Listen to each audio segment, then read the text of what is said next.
Returning from work, I found my entire life dumped on the front lawn. My father, a respected pastor, stood on the porch and called me a parasite. My sister just laughed while her husband kicked my grandmother's vintage suitcase. I packed silently, warning them they would deeply regret this choice. 10 days later, my phone erupted with 98 frantic messages begging for mercy. Before I continue this story, let me know where you are watching from in the comments below. Hit like and subscribe if you have ever had to stand up to family who underestimated your worth. My name is Maya. I am 33 years old. The late afternoon sun was beating down on the manicured grass of our family historic Victorian home when my cab pulled up to the curb.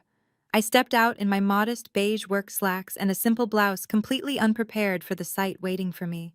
Spread across the lawn like garbage waiting for the dump truck were all my worldly possessions. My clothes were scattered, my favorite books were tossed haphazardly, and sitting right in the center, completely scuffed from being dragged down the concrete steps, were the vintage leather suitcases that once belonged to my late grandmother Eleanor. I stood frozen for a fraction of a second. The front door swung open and my father stepped out onto the porch. Pastor Marcus always wore a tailored suit, projecting the image of a flawless community leader. Today his dark blue jacket gleamed, but his face was twisted in a scowl of absolute pure disgust. "You are 33 years old and still crawling around the back house like a parasite," his voice boomed across the yard, loud enough for the neighbors to hear. "It is time for you to face the real world, Maya. I am not harboring a failure who dropped out of med school anymore." From the porch swing, a high-pitched laugh pierced the air. It was my younger sister, Vanessa, the golden child. She sat there in a designer maternity dress, sipping iced tea, looking absolutely delighted by my humiliation. Next to her stood her husband, Brad. He was a white finance bro who thought marrying a pastor's daughter gave him some kind of urban credibility. He walked down the porch steps, his expensive loafers crunching on the gravel, and casually kicked the box holding my college textbooks. "Come on, Maya," Brad sneered, crossing his arms. "In America, you have to earn your keep. Vanessa and I are having a baby. We need that back house to build my new streaming studio. You cannot just coast through life on your family charity. You need to learn how to make smart investments instead of pushing paper around at whatever little clerk job you do." They thought I was broke. They thought my boring administrative job barely paid minimum wage. They had no idea I was a senior forensic accountant for one of the top financial firms in the country, or that my entire salary for the past 5 years had been secretly paying the exorbitant property taxes on this very house. Because if I did not, the bank would have foreclosed on Pastor Marcus long ago.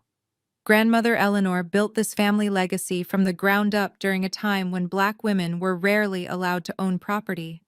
Before she passed away, she made me promise to protect the estate.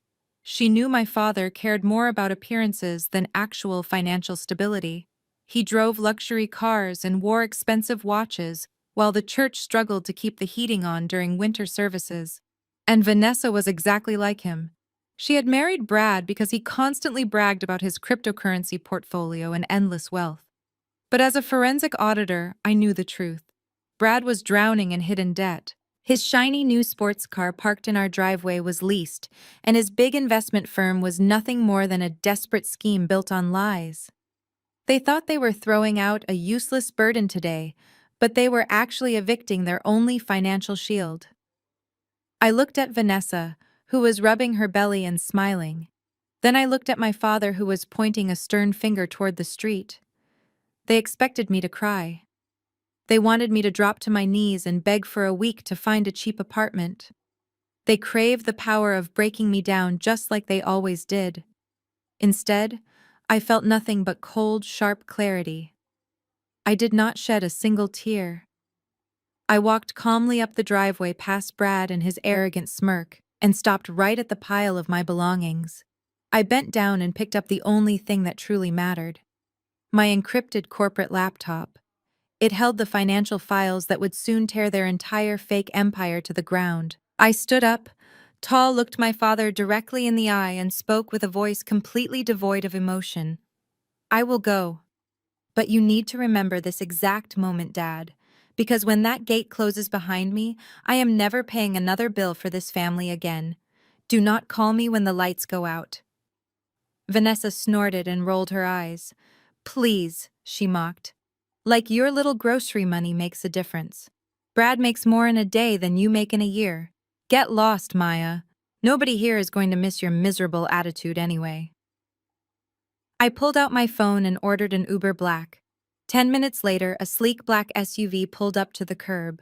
I climbed inside, ignoring the cheap boxes on the lawn.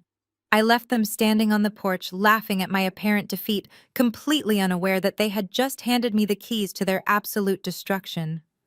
I watched them fade into the distance through the tinted glass window, feeling a profound sense of liberation. My new life was finally beginning right now.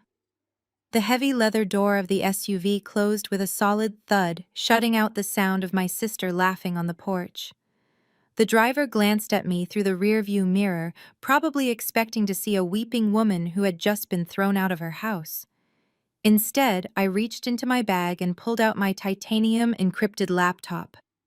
The interface displayed my corporate dashboard showing the live status of global financial markets and my own heavily guarded portfolios. I was a senior forensic accountant handling high-stakes corporate fraud for a top-tier international firm. For 5 long years, I had played the role of the struggling daughter, living in the back house wearing off-the-rack clothes and keeping my head down. It was a calculated performance. I pulled out my phone and dialed the direct line to my private wealth manager. He picked up on the second ring. "Good afternoon, Maya," he said. "I did not think we were scheduled to speak until Thursday." "Plans have changed, David," I replied. "I need you to pull up the master file on the Eleanor Estate Trust." "You mean the residency contingency clause?" he asked. "Maya, are you sure about this?" "They evicted me, David. My father threw my belongings onto the front lawn about 15 minutes ago. He stood there with Vanessa and Brad and told me I was a parasite who needed to earn my keep in the real world. They formally demanded I leave the property." There was a heavy pause on the line. He knew that for the past 5 years, I had been quietly transferring $50,000 every single year to cover the property taxes and maintenance for that historic Victorian house. Brad, the supposed financial genius, was too busy running his shady cryptocurrency schemes to ever check the county tax records. "If they evicted you," David said, his tone shifting from professional to dangerously sharp, "then the clause is fully activated. Your grandmother was a brilliant woman. She knew your father would eventually let his pride destroy the family assets." Grandmother Eleanor had drafted the trust with airtight precision. She left the house to my father on one strict condition. I had to be permitted to live on the premises for as long as I chose. She knew my father favored Vanessa. She knew he would eventually try to push me out to accommodate his golden child. So she created a fail-safe. The trust explicitly stated that if Pastor Marcus ever forcefully evicted me from the property, he would immediately forfeit all rights to the estate. The deed would automatically transfer into an irrevocable trust, controlled entirely by me. "Execute the clause, David," I instructed, staring out the window as the city skyline came into view. "I want an immediate asset freeze on the property. Shut it all down."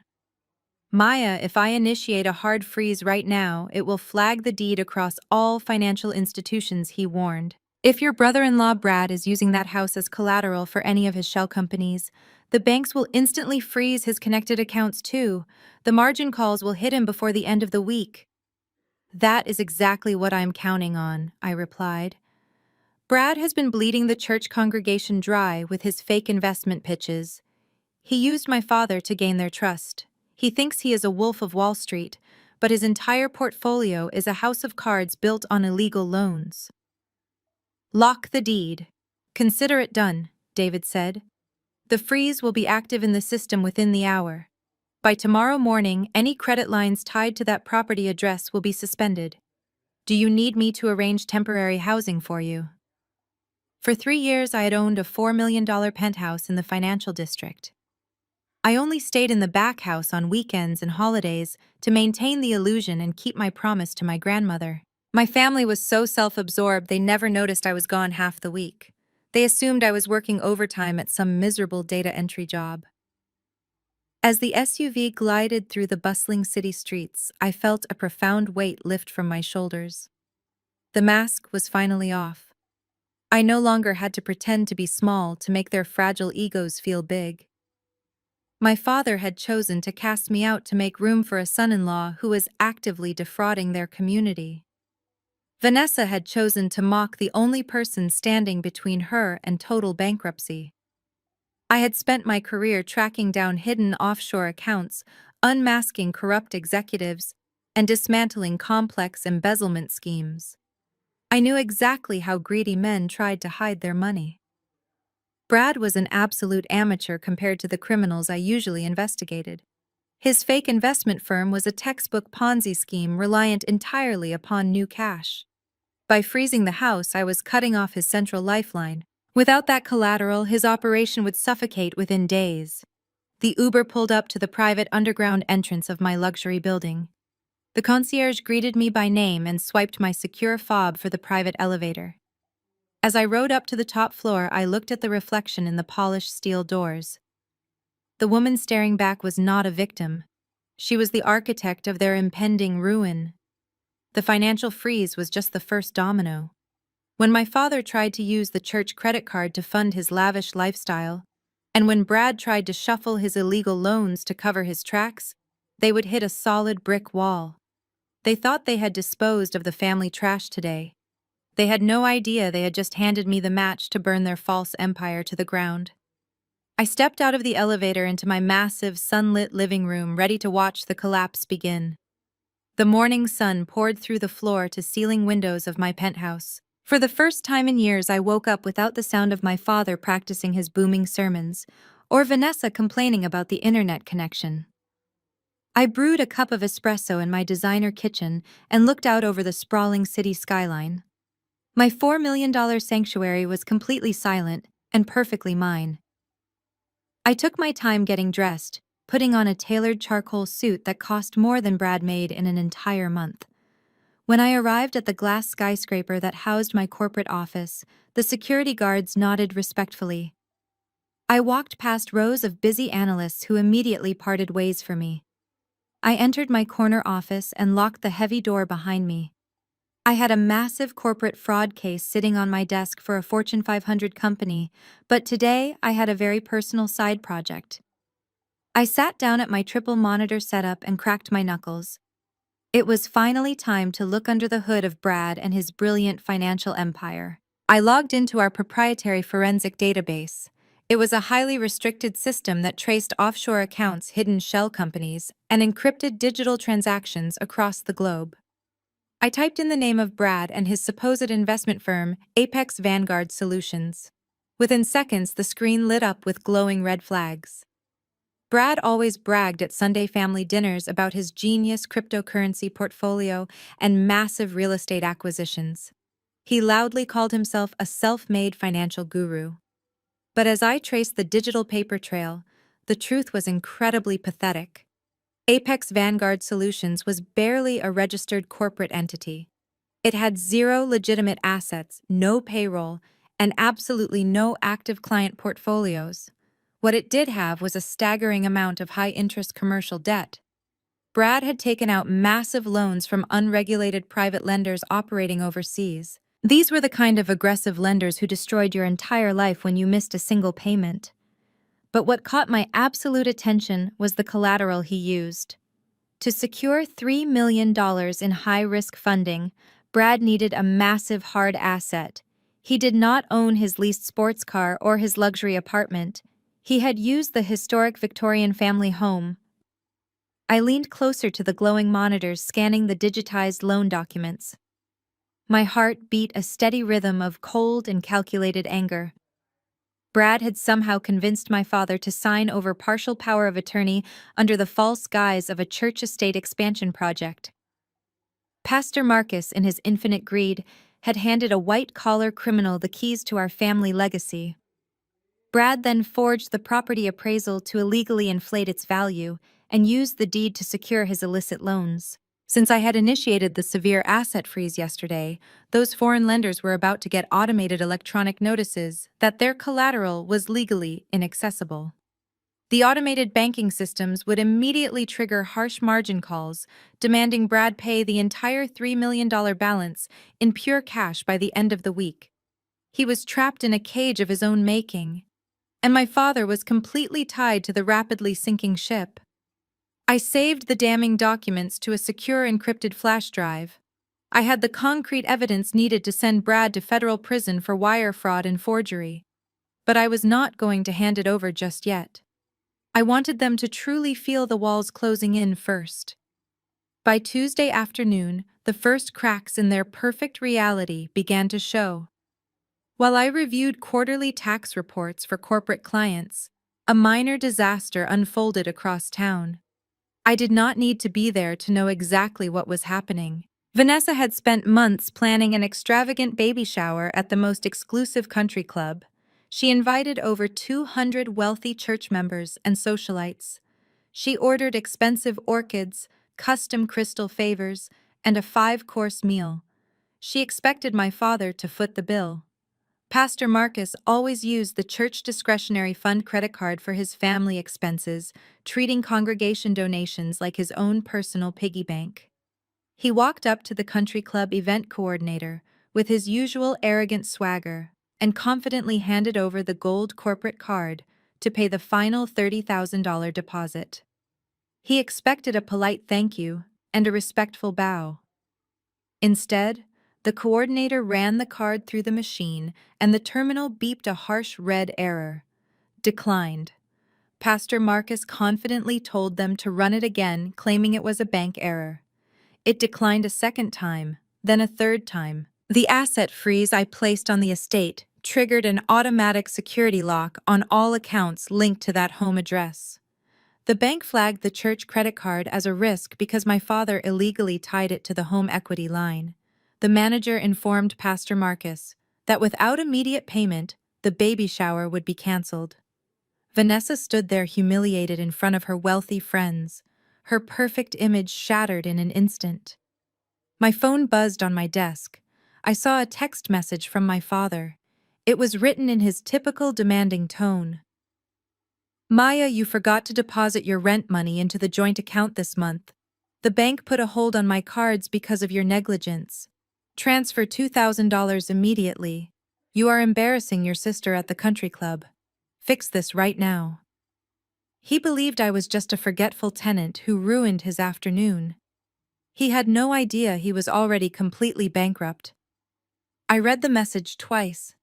I let out a soft laugh.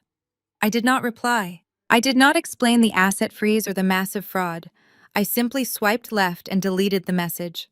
I placed my phone face down and went back to work. The financial glitch was only the beginning. The financial glitch was only the beginning. By Wednesday morning, my phone was vibrating aggressively across my glass desk. I picked it up and saw a barrage of messages from Vanessa. She was furious. The high-end florist she hired for her baby shower had officially canceled her order. The declined credit card from the country club had sparked a chain reaction. Luxury vendors talk. When one massive payment bounces, the others quickly pull their services to avoid taking a severe financial loss. Vanessa needed someone to blame. Her first text was pure entitlement. Maya, you ruined my baby shower. Dad said the bank put a hold on the accounts because you failed to transfer your pathetic rent money.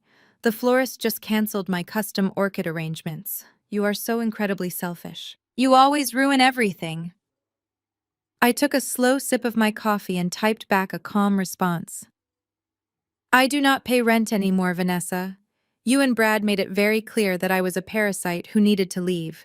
You kicked me out, remember? You cannot evict someone and then demand they pay your bills. Her reply came instantly. You are just jealous, Maya. You have always been jealous of me. You are a single woman working a dead-end clerk job, and I am married to a highly successful investor. Brad provides for me in ways you could never understand. Stop being bitter and send Dad the money right now so he can fix the bank error. I smiled at the glowing screen. She was walking right into the trap. I pushed her further to see what she would reveal. Brad is so successful he needs my rent money to pay for your flowers. That makes absolutely no sense, Vanessa. If his investments generate millions, why use Dad to fund your party? Why does Brad not just pay for it himself? The typing bubble on my screen pulsed for a long time. I knew I had hit a nerve. When her response finally came, it was defensive and reckless. You know absolutely nothing about high-level finance, Maya. Brad has all his capital tied up in a massive commercial real estate acquisition. He is leveraging assets to maximize our returns. He needed a temporary liquidity bridge, so he used the house to secure a short-term loan. Dad agreed to it. I narrowed my eyes and typed back swiftly. Dad agreed to put the historic family home up as collateral for Brad. I find that very hard to believe. Dad loves that house more than anything. He would never risk the deed on a volatile crypto loan. Vanessa was too angry to realize she was confessing to a federal crime. She just wanted to win the argument. She wanted to prove how smart her husband was. Her next text sealed their fate. Dad did not want to do it at first, but Brad handled the paperwork himself. Brad signed the authorization forms on behalf of Dad to expedite the underwriting process. It is called Power of Attorney Maya. Brad took care of the signature because Dad was too busy with church business. It is perfectly legal when you are family. My heart did a triumphant leap. There it was in black and white. Vanessa had just confirmed in writing that Brad forged my father's signature on the loan documents. She actually thought calling it power of attorney made the forgery legal. I took an immediate screenshot of the entire conversation. I downloaded the high-resolution images and transferred them directly to my secure encrypted server. This text thread was the final nail in the coffin. It proved criminal intent and willful fraud. I sent one last message to my sister. Forgery is a felony, Vanessa. Tell your successful investor husband to check his email. I put my phone on silent and turned my attention back to my dual monitors. The real-time financial tracking software on my left screen was lighting up with critical alerts. The massive margin calls had officially hit Brad and his fake investment firm. Because the collateral house was frozen by my trust directive, the shady overseas lenders were automatically executing their aggressive penalty clauses. Brad was experiencing a total catastrophic financial collapse right before my eyes. I watched as his primary shell company accounts were drained of their minimal operating cash. The lenders were sweeping his connected domestic bank accounts to recover their funds. His cryptocurrency wallets, which held only a fraction of what he bragged about, were forcibly liquidated at a major loss. The automated systems were absolutely merciless. Brad was losing everything in a matter of hours. I clicked on a detailed ledger showing his credit utilization. His personal credit cards were maxing out as the lenders triggered secondary collection protocols. The luxury leased sports car he loved to show off was suddenly flagged for repossession. His expensive lifestyle was evaporating into thin air. He had played a dangerous game with ruthless people, and now the massive bill was finally due. My right monitor displayed the county property records. The historic Victorian house was safely locked behind the impenetrable legal wall of Grandmother Eleanor and her trust. No matter how hard the creditors tried, they could not touch the deed. Brad had offered them a ghost asset. I leaned back in my ergonomic leather chair and watched the red numbers multiply on the screen. Brad was pacing his luxury apartment, sweating as bank apps locked him out. He would have to explain to Vanessa why her accounts were frozen. He would have to look my father in the eye and admit the money was gone. The golden child was about to learn her perfect marriage was a criminal illusion built on stolen money. They threw my life onto the lawn without a second thought. Now they were drowning in a financial hurricane, and they still did not realize I was controlling the weather from my quiet corner office. By Thursday morning, the financial hurricane I unleashed was silently tearing through Brad and Vanessa, perfectly curated lives. I sat at my desk watching the digital alerts multiply when my private cell phone rang. It was not my father demanding money or my sister throwing a tantrum. The caller ID displayed a number I had not seen in years. It was Deacon Hayes. He was the oldest and most respected elder on the church board, He was also the man who had delivered the eulogy at grandmother Eleanor's funeral. I picked up the phone immediately. "Hello, Deacon," I said, keeping my voice steady. "Maya." "I am so sorry to bother you at work," he whispered. His voice sounded frail and deeply anxious. "I know you and your father had a terrible falling out this weekend. He told the entire congregation that you moved away to find yourself, but I had to call you. Something is very wrong at the church. Moved away to find myself. That was a creative way to describe throwing your daughter's belongings onto the front lawn." But I pushed my anger aside. "What is going on, Deacon? It is about your brother-in-law, Brad," he explained. His voice trembled slightly. "For the past 2 months, Pastor Marcus has been holding private seminars after Sunday service. He has been actively encouraging the senior congregation members to invest their retirement savings into a new cryptocurrency startup managed by Brad. Your father promised us it was a divine financial blessing. He said Brad was guaranteeing a 30% return within the first quarter." My blood ran completely cold. I gripped the edge of my glass desk. A 30% guaranteed return was the textbook definition of a Ponzi scheme. Brad was not just taking out illegal commercial loans using my family home as collateral. He was actively draining the life savings of elderly people who trusted my father. "How many people invested?" "Deacon," I asked, my tone dropping to a sharp professional register. "Almost 30 families," he replied. "The widowers, the retired teachers, the groundskeepers. Pastor Marcus even convinced the board to allocate $200,000 from the church building fund into Brad firm. But yesterday afternoon, the quarterly dividend checks bounced. When I tried to call Brad, his phone went straight to voicemail. When I asked your father about it, he got incredibly defensive and told me I lacked faith. Maya, you work in finance. Please tell me our money is safe." The horrifying truth hit me like a physical blow. I had spent the last few days assuming my father was just a prideful fool who got tricked by a smooth-talking con artist. I thought he was merely a victim of his own vanity. But this changed everything. Pastor Marcus was not a victim. He was a complicit pawn. He was using his sacred position of authority to prey on his own vulnerable flock, all to fund Vanessa lavish baby showers and Brad fake empire. He was selling out the very people he swore to protect. "Listen to me very carefully, Deacon," I said, leaning forward in my ergonomic chair. "You need to go to your bank right now. Do not wait for tomorrow. Do not wait for after lunch. Go immediately and initiate a fraud recall on every single wire transfer you sent to Brad. Tell the bank manager you suspect wire fraud and elder financial abuse." "Elder abuse." The deacon gasped. "Maya, are you saying the money is gone?" "I am saying Brad is running a massive scam," I told him bluntly, "and the entire operation is collapsing as we speak. You need to quietly warn the other families to do the same.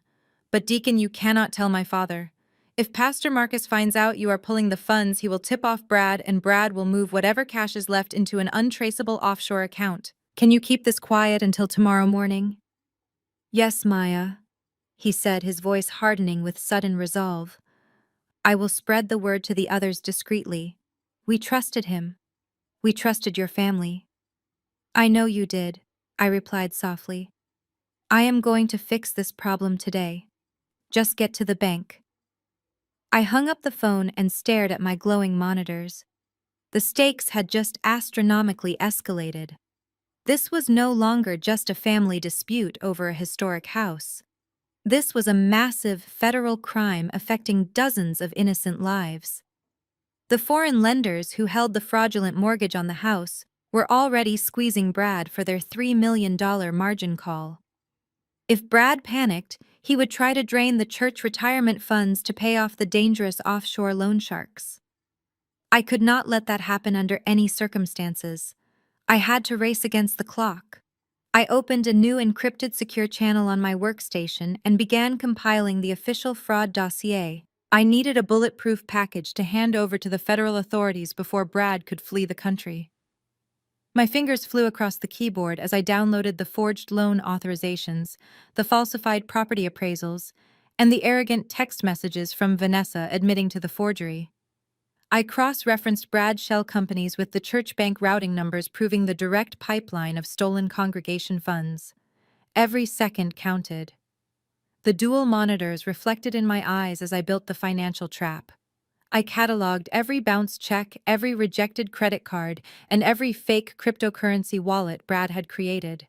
The sheer audacity of their greed was sickening. My father had traded his spiritual integrity for country club memberships and designer clothes. He had looked elderly widows in the eye and promised them a blessing while handing their life savings to a ruthless criminal.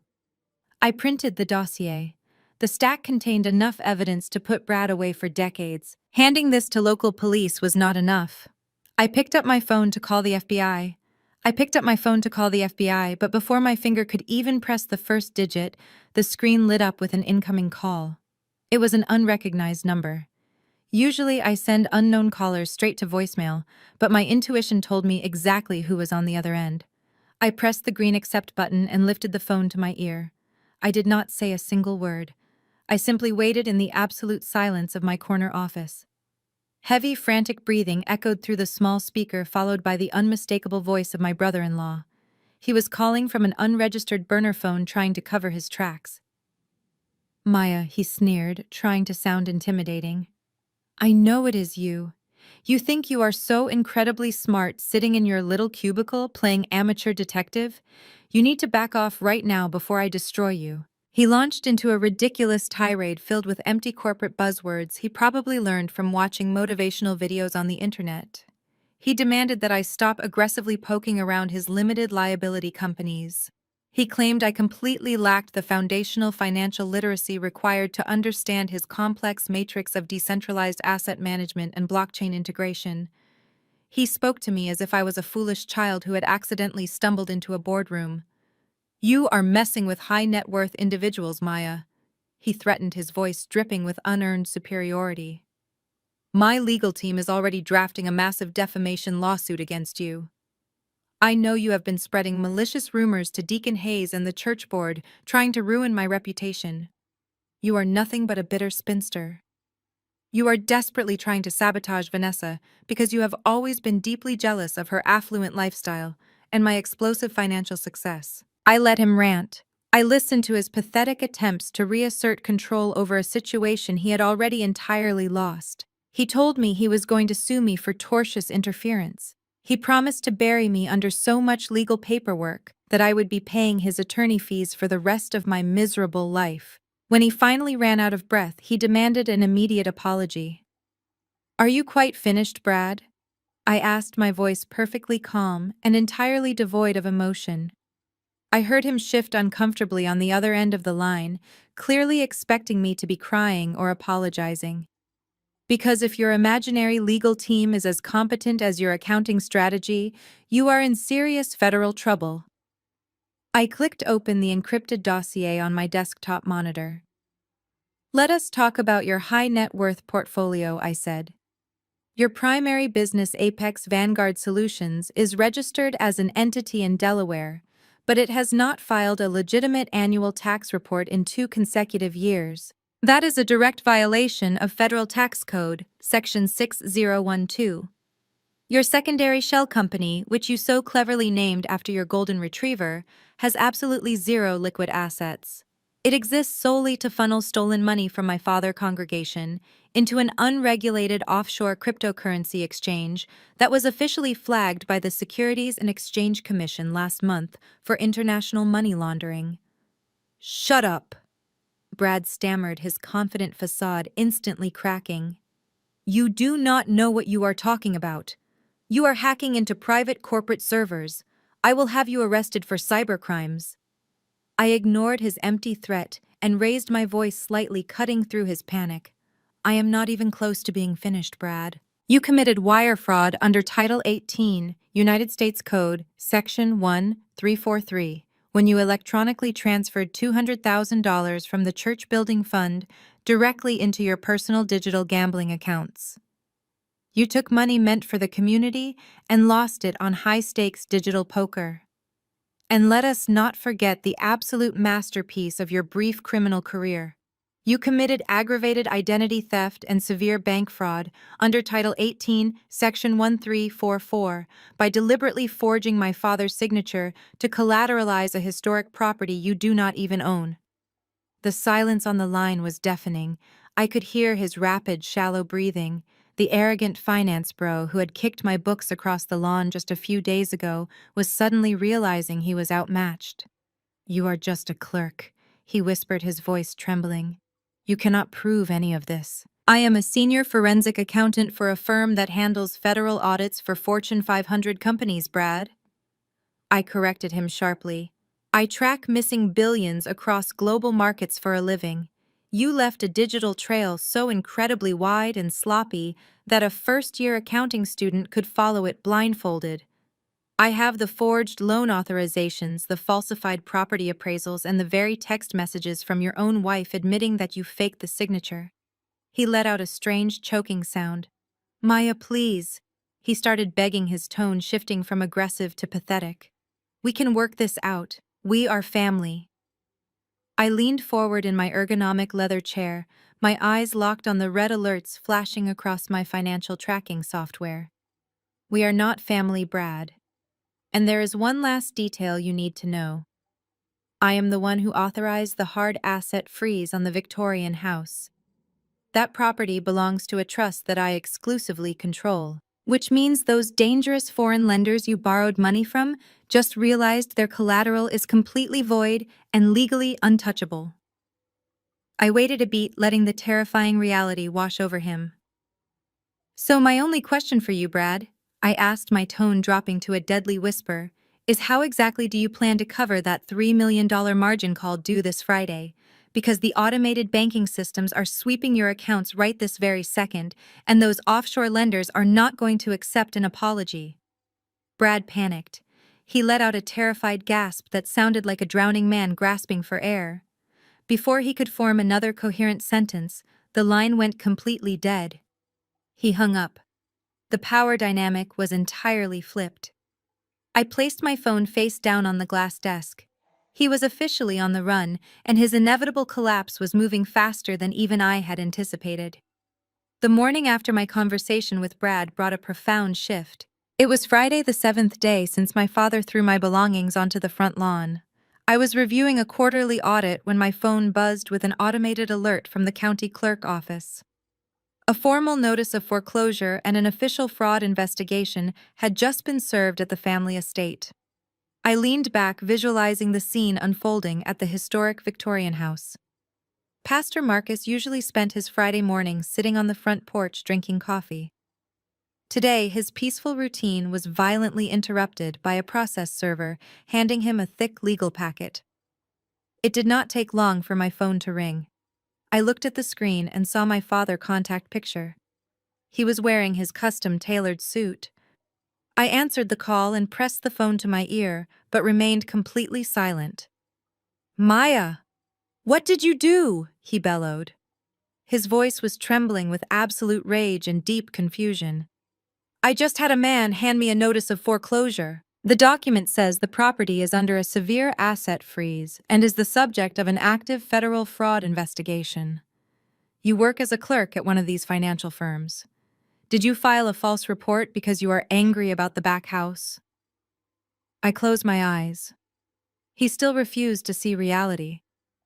Even with a federal fraud notice sitting in his lap, he honestly believed I was just a petty clerk who somehow manipulated a massive bank out of pure spite. He truly thought Brad was a genius, and I was the bitter outcast ruining their perfect lives. "I did not file a false report, Dad," I replied, my voice steady. "The bank placed a freeze on the property because Brad used the deed to secure $3 million in illegal commercial loans. He forged your signature on the authorization documents.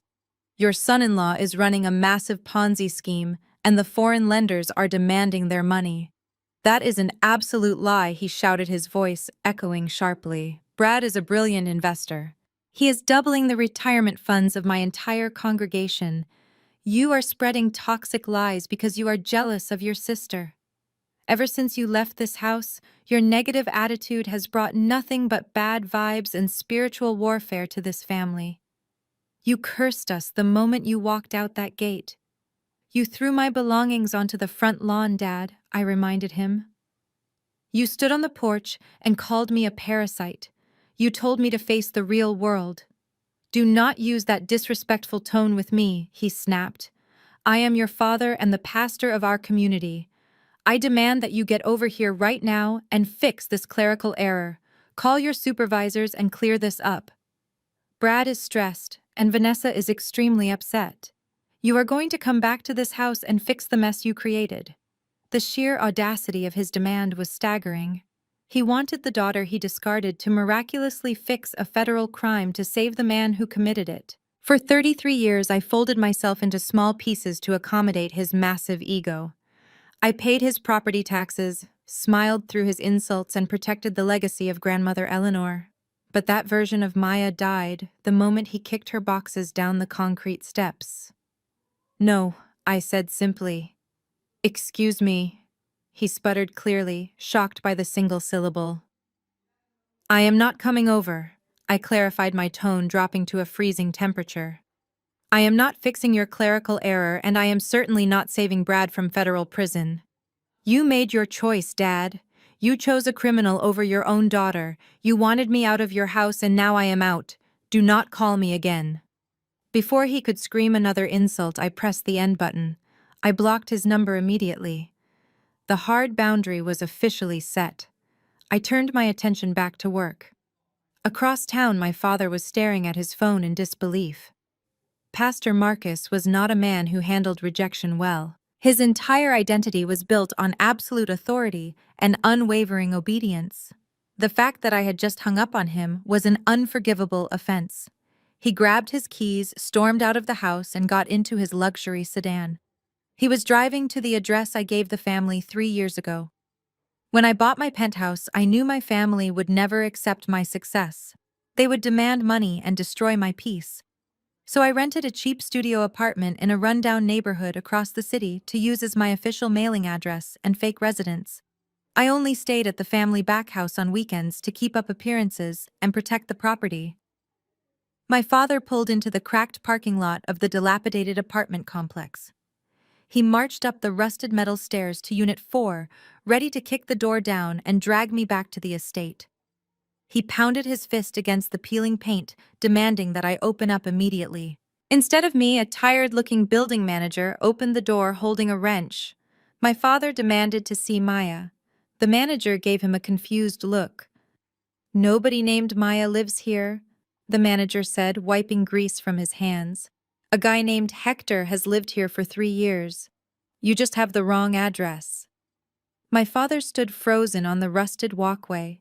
He looked at the cheap apartment, then down at his luxury shoes. The crushing realization hit him like a physical blow. He did not know where I lived. He did not know what I really did for a living. For the first time in his arrogant life, Pastor Marcus realized he knew absolutely nothing about his daughter. And he was alone, in a massive financial disaster. Saturday morning arrived with a heavy gray sky. I woke up early and walked straight into my home office. I had exactly 48 hours before Monday morning, when the federal authorities would officially open their offices. The dossier was almost complete, but I needed absolute unbroken concentration to finalize the cross-referenced financial logs for the Federal Bureau of Investigation and the Securities and Exchange Commission. I picked up my personal cell phone. I navigated to the settings menu and completely powered it down. I placed it inside my desk drawer and slid it shut. For the next 12 hours, I existed only in a world of digital ledgers, routing numbers, and undeniable criminal evidence. I mapped out every single dollar Brad had stolen from the church congregation and traced its exact path to his unregulated offshore accounts. By 8 o'clock that evening, my eyes burned from staring at the dual monitors, but the trap was perfectly set. The official federal whistleblower packet was encrypted, sealed, and ready for delivery. I leaned back, stretched my arms, and finally opened the desk drawer. I held the power button on my phone. The screen lit up with the glowing manufacturer logo. Then the floodgate violently broke open. The phone vibrated endlessly in my hand. Notifications aggressively stacked on top of each other, buzzing like an angry hornet nest. 98 unread text messages and 40 missed calls. The timeline of the texts documented a spectacular psychological collapse occurring over a single day. I scrolled all the way up to the first message sent right after my father discovered my fake apartment address. The initial wave was pure unfiltered arrogance. Message number 1 from Vanessa arrived at 10 in the morning. Maya, you are acting like a total psychopath. Dad told me you gave him a fake address. Stop playing these stupid games and call the bank to unlock our accounts immediately. Message number 12 from my father read, I am your pastor and your father. You will obey me. I am giving you 1 hour to come to the house and sign whatever release forms the bank needs. If you do not show up, I am calling the police and reporting you for financial sabotage. Message number 24 was from Vanessa again. Her entitlement was practically dripping off the screen. Fix this now, you freak. The country club is threatening to sue me for breach of contract over the baby shower. My friends are asking questions. Brad is too busy handling his massive investments to deal with your pathetic temper tantrum. Send the money right now or you are permanently dead to me. I took a sip of water and kept reading. They were still clinging to their false reality, but by early afternoon the tone in the messages shifted dramatically. The bank had sent an emergency courier to the house with the official foreclosure and fraud documentation. The illusion of Brad being a financial genius was finally crumbling. Message number 35 from my father was laced with sudden confusion. Maya, I am looking at a legal document that says Grandmother Eleanor placed the house in an irrevocable trust. It says the deed transferred completely to you the day you left the premises. What trust fund? What does this mean? Call me. Message number 48 was a frantic text from Vanessa. Maya, pick up the phone right now. Brad is locking himself in the guest bathroom and will not come out. I just tried to log into our joint checking account to buy groceries, and the balance is negative $10,000. What did you do to my husband? Message number 60 from my father showed his absolute desperation as his world fractured. Maya, the bank manager, just told me that Brad forged my signature. He said Brad took out a $3 million commercial loan. Please tell me this is a huge mistake. The church retirement funds are missing. Deacon Hayes is refusing to take my calls, and the church board just scheduled an emergency meeting for Sunday morning. Maya, I do not understand what is happening to my church. Please call me back right now. The self-righteous pastor was completely gone, replaced by a terrified old man facing total ruin. The final batch of messages was a masterclass in sheer, unadulterated terror. The arrogant facade was entirely gone, replaced by the primal fear of a cornered criminal. Message number 75 was a direct text from Brad. It was completely stripped of his usual finance bro vocabulary. Maya, I know you are reading this. Please, you have to lift the asset freeze. The foreign lenders are executing their default protocols. I am ruined. Message number 82 from Brad read, Maya, they froze my offshore accounts. I cannot access the cryptocurrency wallets. The lenders are threatening to send collectors to the house. Please, you have to give them the deed. I will go to federal prison. Message number 90 from Vanessa was just a string of broken sentences begging for mercy. She finally realized she was married to a massive fraud. Maya, he lied to me. Brad lost all the money. The church money is gone. We have absolutely nothing. Please help us. And then I read the final message. Message number 98 sent by Brad just 10 minutes before I turned my phone back on. Maya, please, I am begging you on my hands and knees. The loan sharks just called my mother at her nursing home. They know where my family lives. They said they are coming to collect the debt in person. Call me back. I stared at the glowing screen. 98 messages of pure poetic justice. I plugged my phone into the charger and went to sleep perfectly. I woke up on Monday morning feeling more refreshed than I had in years. I showered and dressed in my sharpest black suit. Today was not about family drama, it was about federal law. I arrived at my corporate headquarters early. My security clearance granted me access to the executive boardroom on the top floor. Sitting around the massive mahogany table were 5 federal agents. 2 were from the Federal Bureau of Investigation and 3 were from the Securities and Exchange Commission. They wore stern expressions and dark suits expecting a routine whistleblower meeting. They had absolutely no idea what I was about to hand them. I took my seat at the head of the table and placed the thick printed dossier right in the center. "Good morning, gentlemen," I said. "I am Maya, the senior forensic accountant for this firm. The file in front of you contains irrefutable evidence of wire fraud, aggravated identity theft, international money laundering, and the operation of an illegal Ponzi scheme." The lead FBI agent, a tall man named Harris, opened the file. His eyes scanned the first page, and then the second. The SEC director, sitting next to him, leaned in to look at the digital routing logs I had printed out. Their professional skepticism quickly evaporated, replaced by absolute astonishment. Usually when whistleblowers come to us, they bring fragmented suspicions or messy, incomplete records, Agent Harris said, looking up at me in disbelief. "You have completely mapped out the entire criminal enterprise. You have the forged authorization signatures, the falsified property appraisals, and the exact offshore cryptocurrency wallets." The SEC director shook his head in amazement. "You even traced the exact IP addresses he used to initiate the fraudulent transfers." "This is not just a tip, Maya.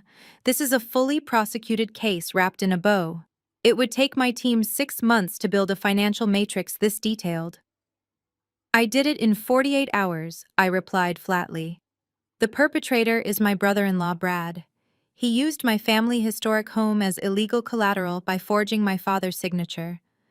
Then he drained the retirement accounts of my father's church congregation to cover his massive trading losses. He is currently facing a $3 million margin call from unregulated foreign lenders. As of Friday, the bank initiated a hard asset freeze on the property because the house is legally protected by my grandmother trust. Brad is cornered. He has 0 liquid cash, and his offshore accounts are locked." Agent Harris closed the folder and folded his hands.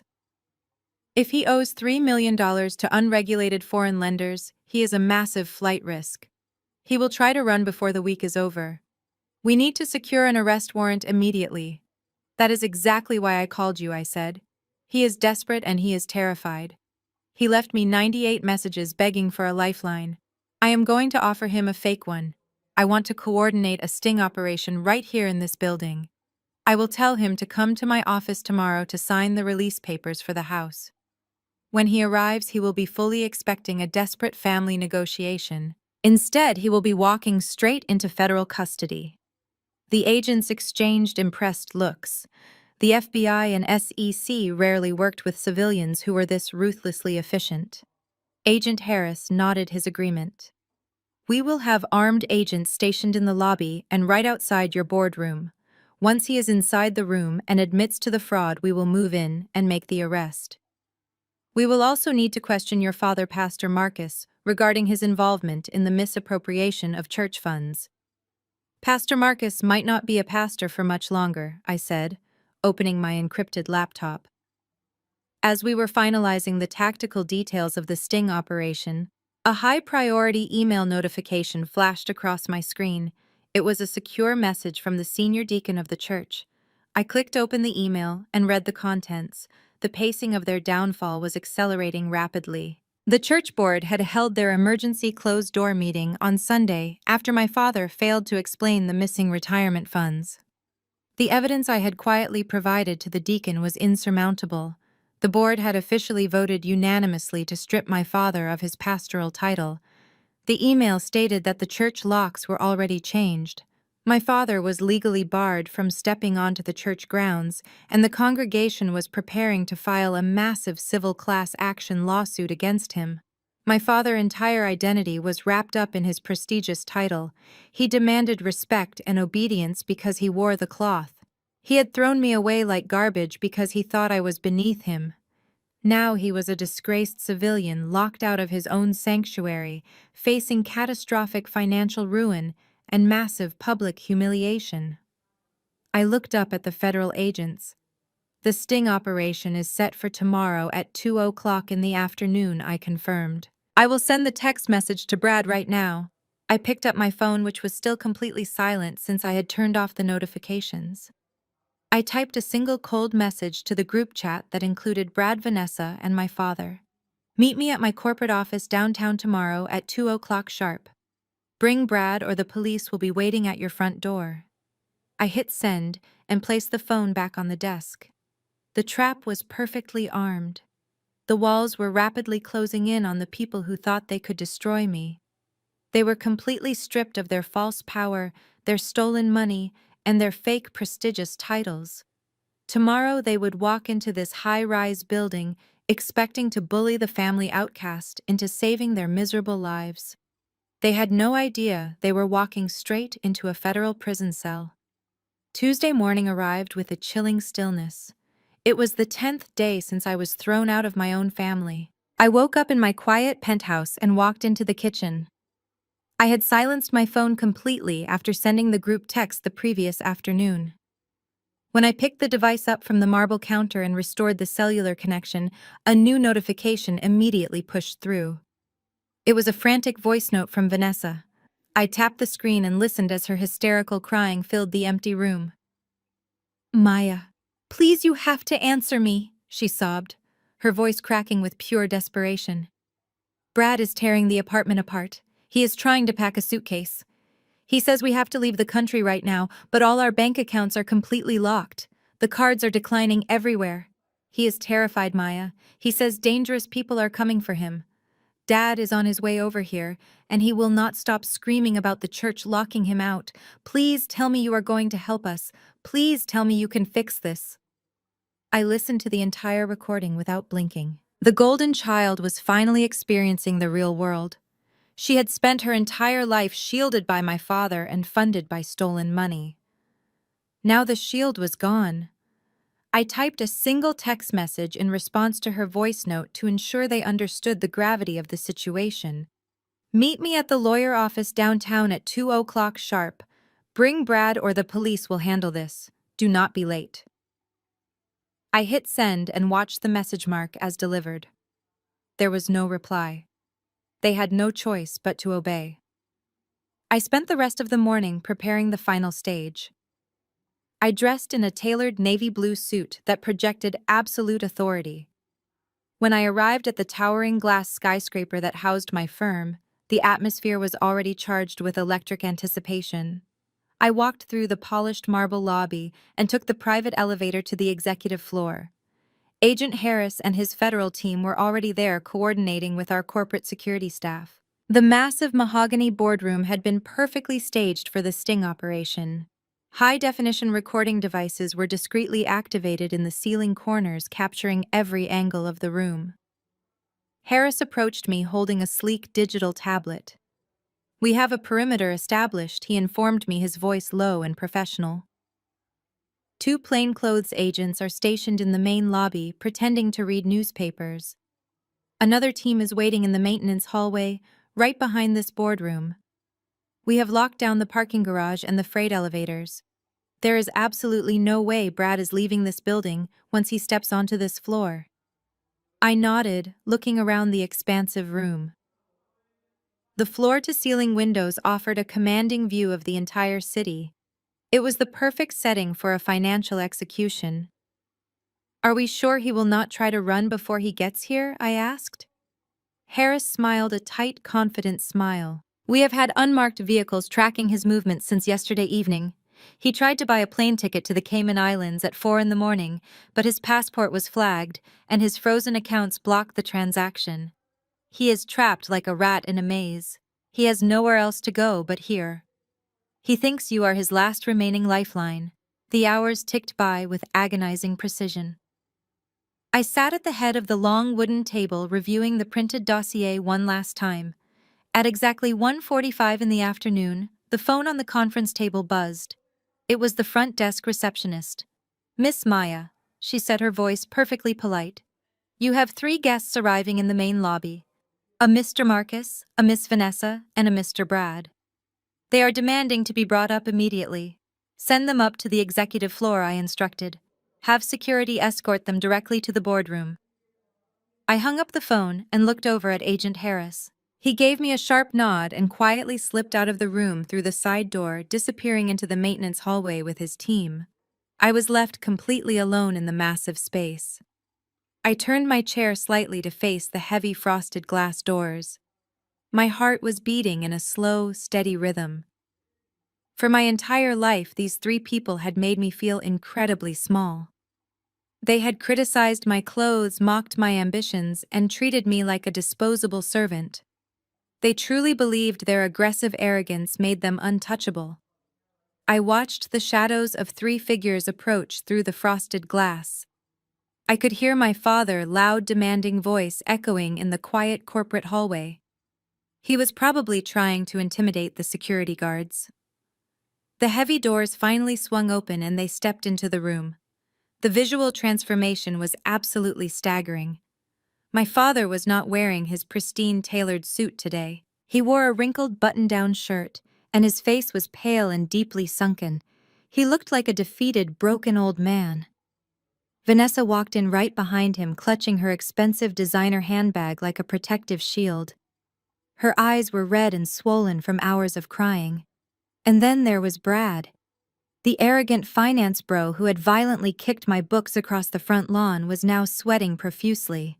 His expensive luxury loafers scuffed awkwardly against the polished marble floor. He looked around the massive upscale corporate boardroom with wide, terrified eyes, instantly realizing he was entirely out of his depth. They stopped at the opposite end of the long mahogany table, simply staring at me. I sat completely still in my leather chair, projecting absolute power and unbreakable confidence.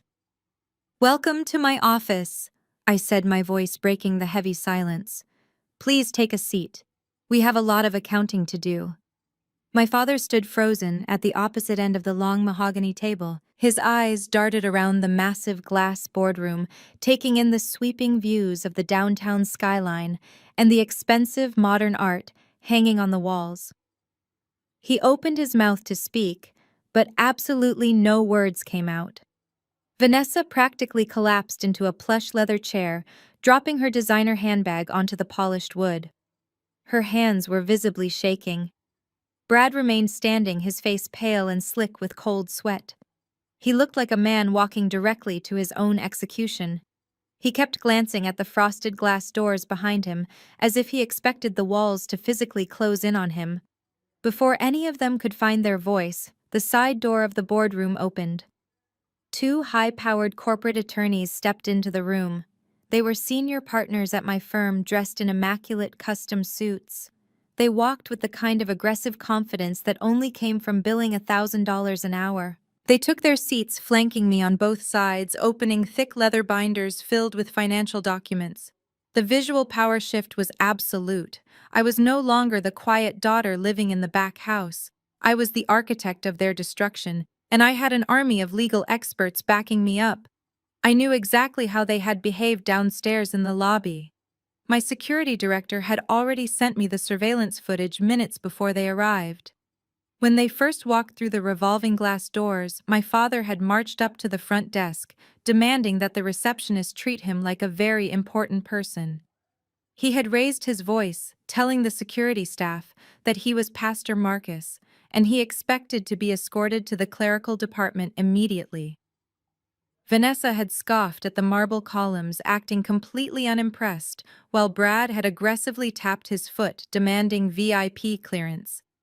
They had desperately tried to maintain their fragile superiority complex, but the moment the private elevator shot up to the executive floor and the polished mahogany doors opened, their pathetic illusions shattered. My father finally placed his hands on the table and leaned forward, trying to summon his booming pastoral voice. "Maya, what is the meaning of all this?" he demanded, though his voice lacked its usual commanding thunder. "Why are you sitting in an executive boardroom? We came here to get you to sign the release forms for the house. The bank made a terrible clerical mistake, and we need you to fix it immediately so we can go home."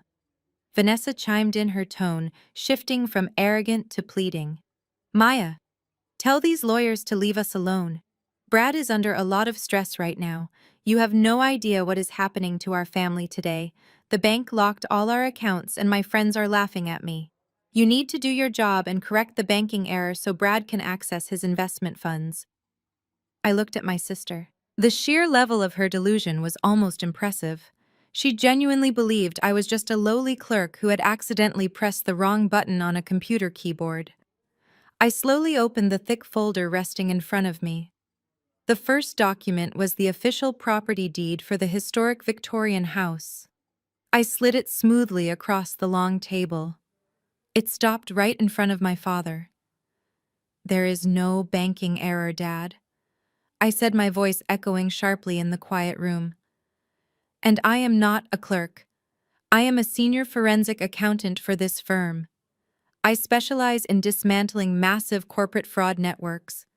I am the person who freezes accounts, seizes stolen assets, and sends white-collar criminals to federal prison.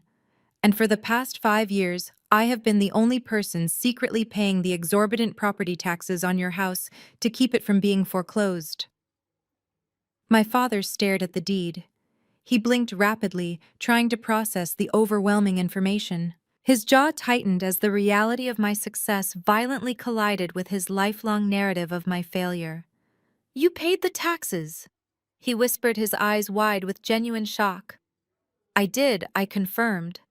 "And because I did, I had the legal authority to place a hard asset freeze on the property the exact second you threw my belongings onto the front lawn." I turned my gaze toward Brad. The white finance bro flinched visibly as I looked at him. "Let us talk about your highly successful investments, Brad. I know absolutely everything. I know about Apex Vanguard Solutions. I know about the unregistered offshore cryptocurrency wallets. And most importantly, I know about the $3 million you borrowed from unregulated foreign lenders using a house you do not own as collateral." Brad gripped the edge of the table, his knuckles turning completely white. "Maya, please!" He choked out, his voice cracking with pure terror. "You cannot do this. They are going to kill me. You have to lift the freeze. I will pay it all back, I swear. I just need access to the equity in the house to cover the margin call." One of my corporate attorneys, a sharp-eyed woman named Sarah, leaned forward. "Mr. Brad," she said, her tone like absolute ice, "my client will not be lifting any financial freezes today. Furthermore, anything you say in this room is being fully recorded and documented. You are currently facing multiple federal charges, including wire fraud and aggravated identity theft." Vanessa gasped and grabbed Brad by the arm. "Tell them they are lying, Brad," she cried. "Tell them you are a legitimate investor.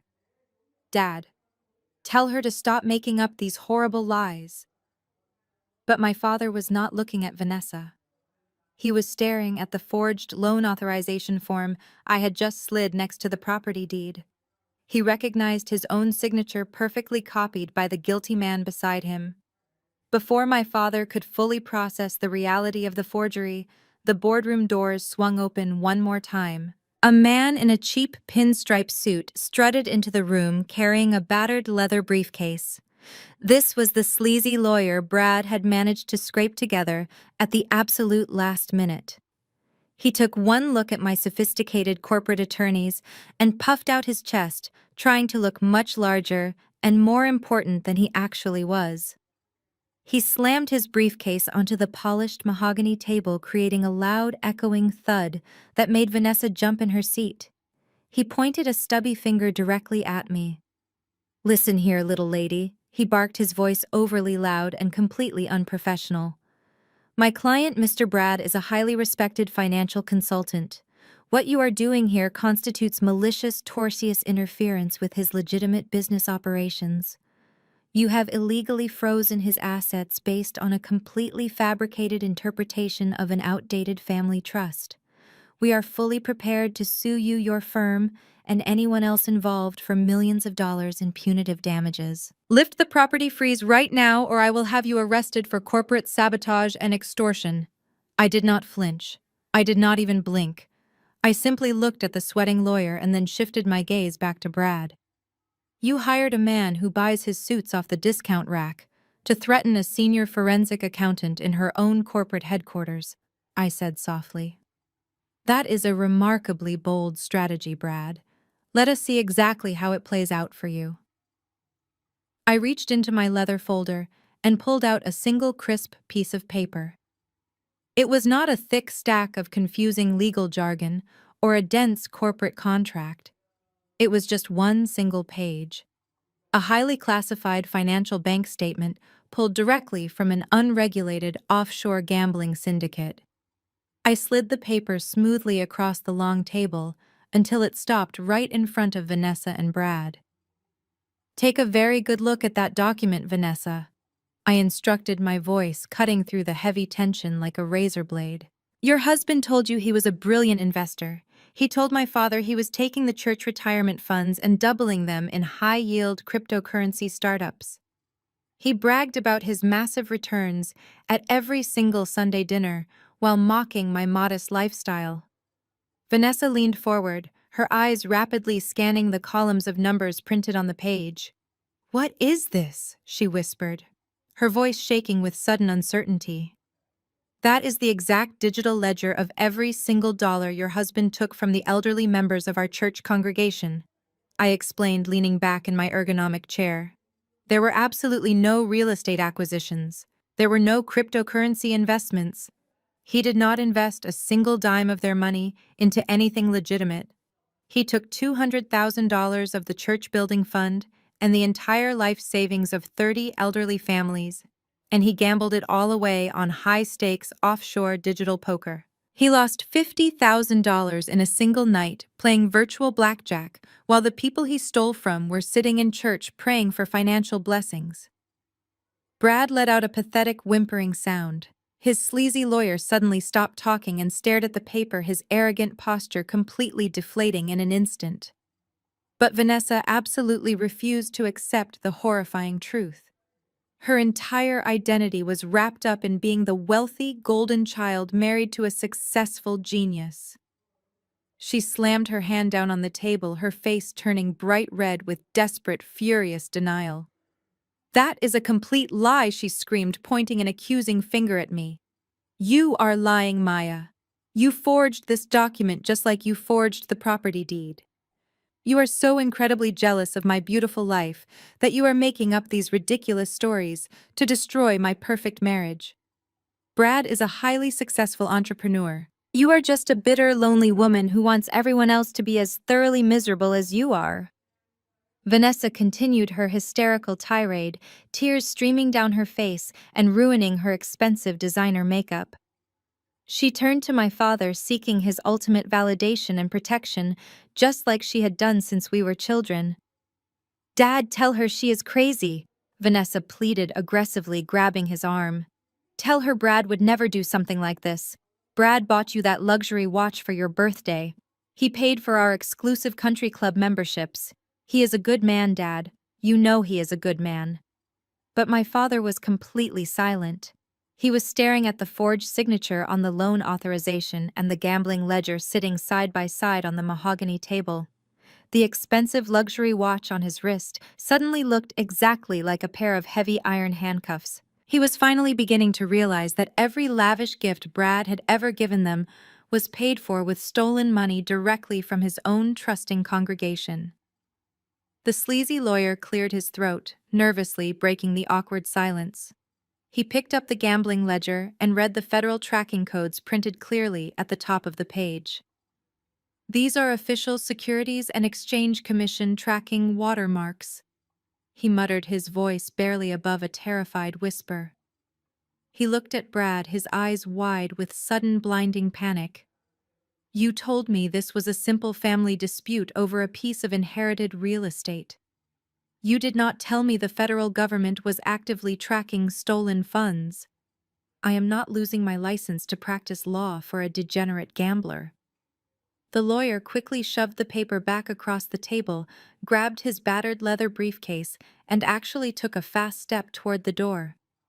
Brad reached out and grabbed his sleeve in pure desperation. "You cannot leave me here," Brad begged, his voice cracking loudly. "You are my legal counsel. You have to defend me." "Defend yourself," The lawyer shot back, viciously ripping his arm away. You lied to me. This is federal wire fraud and international money laundering. I am a civil attorney, not a miracle worker. Good luck, buddy. The lawyer practically ran out of the massive boardroom, the heavy frosted glass doors swinging shut behind him, with a final defining click. The massive room descended into a suffocating absolute silence. Brad was left completely alone with no legal protection and no possible way out of the trap he had built. But Vanessa was somehow still fighting her completely losing battle. She crossed her arms tightly and glared at me with pure venom. So what if he lost a little bit of money? She demanded, her voice shrill and painfully desperate. All wealthy, sophisticated investors take risks, Maya. Sometimes the market goes down. That does not make my husband a criminal. Dad can just talk to the church board. He can explain that the funds are temporarily tied up in a liquidity transition. The congregation absolutely loves Dad. They will understand and wait. We just need you to lift the freeze on the house right now so Brad can get another loan to cover the temporary losses and fix everything. I looked at Vanessa with a deep, profound sense of pity. She was 30 years old and completely detached from the consequences of reality. You really do not understand what is happening right now. Do you, Vanessa? I asked, shaking my head slowly. This is not a temporary market fluctuation. This is a massive federal crime, and Dad cannot talk to the church board to save you because the church board already held an emergency meeting on Sunday morning. They voted unanimously to strip him of his pastoral title and lock him out of the building. My father let out a sharp, gasping sound, clutching his chest, as if he had been physically struck by a speeding car. Vanessa opened her mouth in pure, absolute shock. I turned my attention back to Brad, who was now openly weeping into his trembling hands. You brought a cheap lawyer to threaten me in my own corporate office, Brad, I said, my voice entirely devoid of mercy or compassion. You tried to bully the one person holding the absolute undeniable proof of your massive guilt. You played a very dangerous game with arrogant, blind confidence, but your bluff has officially been called. The lies are finally over. The heavy silence following my words was suddenly broken by a chair scraping violently. My father stood up. His posture shifted. The defeated old man vanished, and the theatrical pastor returned. He turned his glaring eyes toward Brad, pointing a trembling finger at his son-in-law. He let out a roar of manufactured outrage. How dare you, Brad, my father shouted, echoing off the glass walls. How dare you defile the sacred trust of my congregation? I welcomed you into my family. I gave you my beautiful daughter, and you used my position to steal from widows. You are a degenerate criminal. You manipulated me with smooth-talking Wall Street lies. I had no idea you were gambling with the building fund. Brad looked at my father with wide, terrified eyes. His jaw dropped in pure shock at the ruthless betrayal. My father was throwing him entirely under the bus to save his sinking reputation. Vanessa sat frozen, looking back and forth as the two men she worshipped began tearing each other apart. My father did not stop there. He turned back to me, forcing a sickly sweet smile. He actually tried to align himself with me. Maya, my brilliant daughter, he said, his tone dripping with fake affection. Thank God you uncovered this demonic scheme. You saved our family from this monster. We need to have Brad arrested. You and I can go to the church board. We can explain that Brad acted entirely alone. Just lift the freeze on the house so I can secure a loan to quietly refund the congregation. We can fix this as a family. I stared at the man who had called me a parasite just 10 days ago.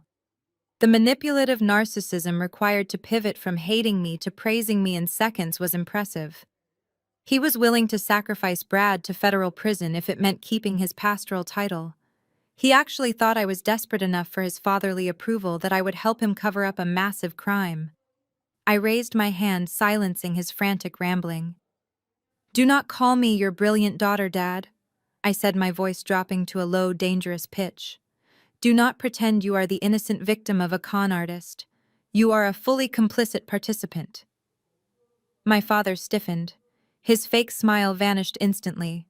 I did not know anything about the gambling, Maya, he insisted, stepping backward. I swear I thought he was investing legally. I am innocent. You might not have known about the digital poker, I replied, reaching for my laptop, but you absolutely knew the money was misappropriated.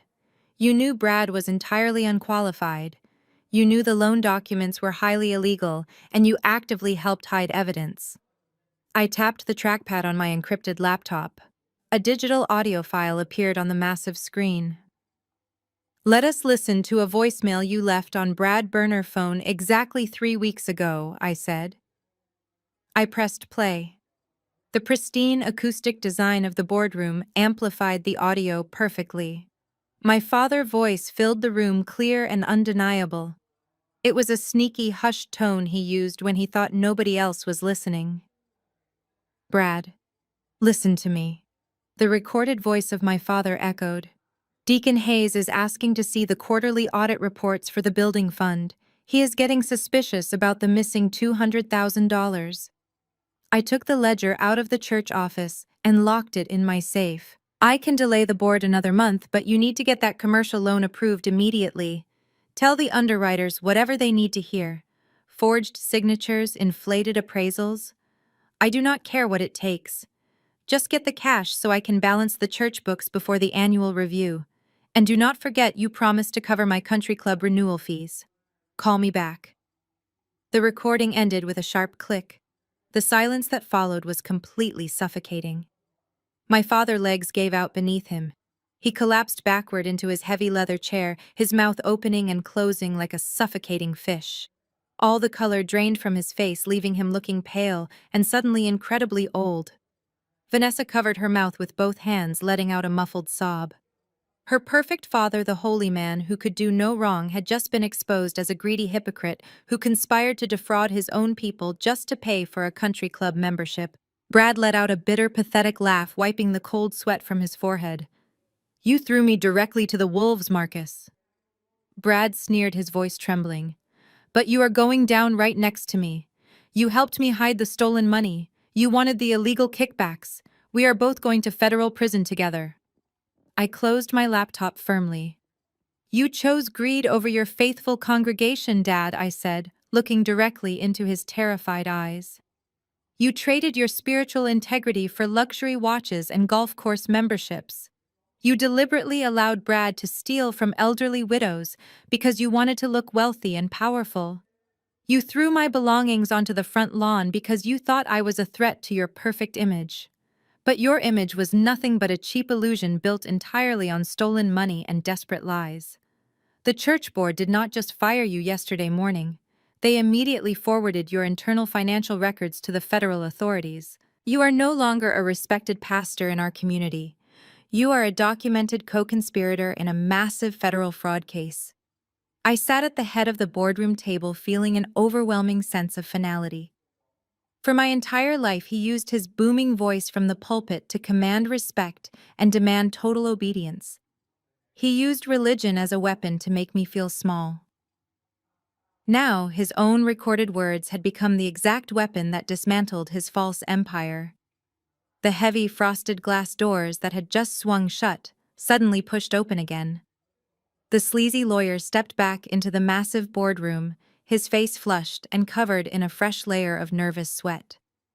He walked back to the mahogany table, avoiding eye contact with my sophisticated corporate attorneys, and pointed a trembling finger at the legal release forms he had left behind.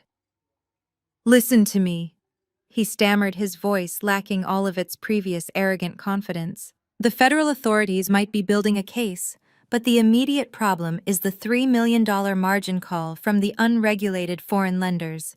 Miss Maya, if you just sign over the house deed to my client, right now we can transfer the property directly to the creditors. You have the power to stop this entire disaster with one single signature. Vanessa eagerly jumped on the lawyer, desperate logic. Yes, Maya, she pleaded, leaning across the table with wild, frantic eyes. Please, just sign the paper. Just give it to Brad so we can pay off these dangerous people. Dad needs you to do this. We are begging you to save our lives. My father nodded vigorously, his chest heaving as he gasped for air. He was a completely broken man, willing to sacrifice his mother's historic legacy just to save his own skin. "Do it, Maya," he commanded, trying to muster a fraction of his old pastoral authority. "It is your duty as a daughter. Sign the deed over to Brad." I looked at the three of them. A sleazy lawyer, a deceitful sister, and a corrupt father, all demanding that I surrender the only thing my grandmother worked her entire life to build. I calmly reached into my leather folder and pulled out a thick parchment document bound with a heavy blue legal seal. "This is the original master file of the Eleanor Estate Trust," I announced, placing the document on the polished wood. "You all seem to be operating under the false assumption that my father is the legal owner of the Victorian house. You think I have the ability to simply transfer the deed to offshore criminals to pay off Brad gambling debts." The sleazy lawyer frowned his brow, furrowing in deep confusion. "The county tax records clearly list Pastor Marcus as the primary beneficiary of the estate," he argued weakly. "He has the legal authority to use it as collateral." "He had the legal authority," I corrected, my voice slicing through the room with absolute precision. My grandmother Eleanor was a brilliant woman. She knew he possessed a dangerous combination of massive ego and profound financial incompetence. So when she drafted her final will, she included a very specific protective contingency. I opened the heavy parchment document to the third page. I ran my manicured finger down the dense legal text until I found the highlighted section. I looked directly into my father's terrified eyes as I began to read the clause aloud. Article 4, Section B. I read, my voice steady and commanding. "The primary residence shall remain under the stewardship of Marcus on one absolute, unalterable condition. Maya must be permitted to reside on the premises unhindered and undisturbed for as long as she desires. If Maya is ever forcefully evicted by Marcus, or if her residency is terminated without her explicit written consent, Marcus immediately forfeits all rights, titles, and inheritance. The estate instantly transfers into an irrevocable trust controlled entirely and exclusively by Maya." The silence that fell over the boardroom was so profound, you could hear the subtle hum of the air conditioning vents. My father's face turned the color of wet ash. Brad let out a low, agonizing groan, dropping his head onto the table. Vanessa stared at the parchment document, her mouth hanging open in silent, horrified disbelief. "Do you understand what this means, Dad?" I asked, breaking the heavy silence. 10 days ago, you stood on the front porch and called me a parasite. You demanded that I face the real world. You allowed Brad to kick my books, and you formally told me to get off your property. But the exact second my vintage suitcases hit the concrete steps, you legally activated my grandmother's hidden fail-safe." I leaned forward, resting my elbows on the table, and steepled my fingers. "You threw my belongings onto the lawn 10 days ago, and by doing so, you permanently handed me the entire multi-million-dollar estate. The deed automatically transferred into my irrevocable trust. The house is completely untouchable. It cannot be used as collateral or seized by foreign lenders." The sleazy lawyer visibly swallowed hard, his Adam apple bobbing nervously. He looked at Brad with a mixture of absolute disgust and genuine pity.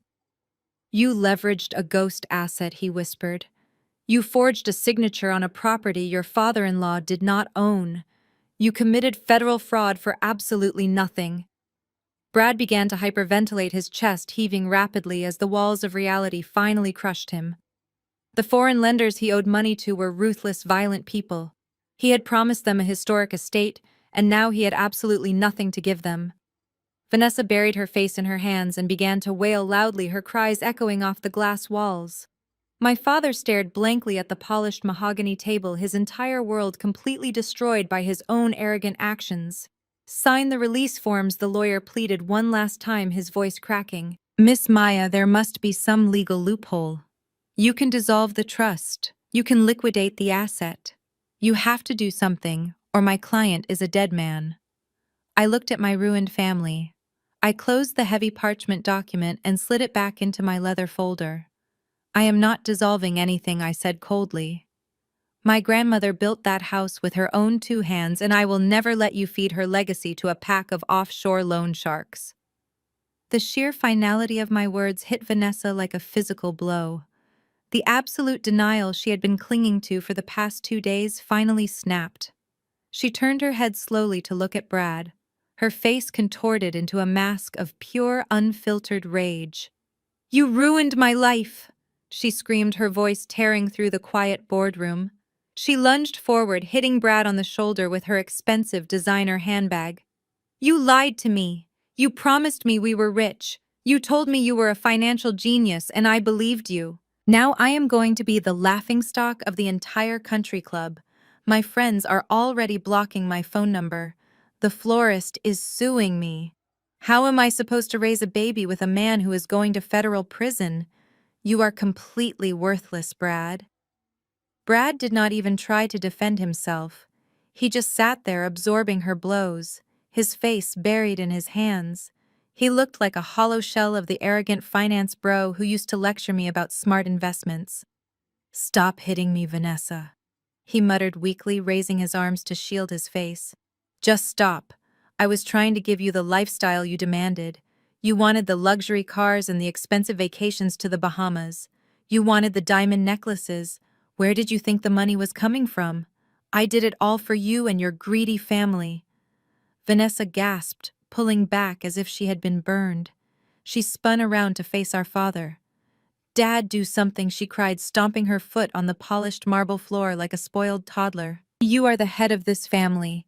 You are Pastor Marcus. Tell her to fix this right now. Order her to sign the papers.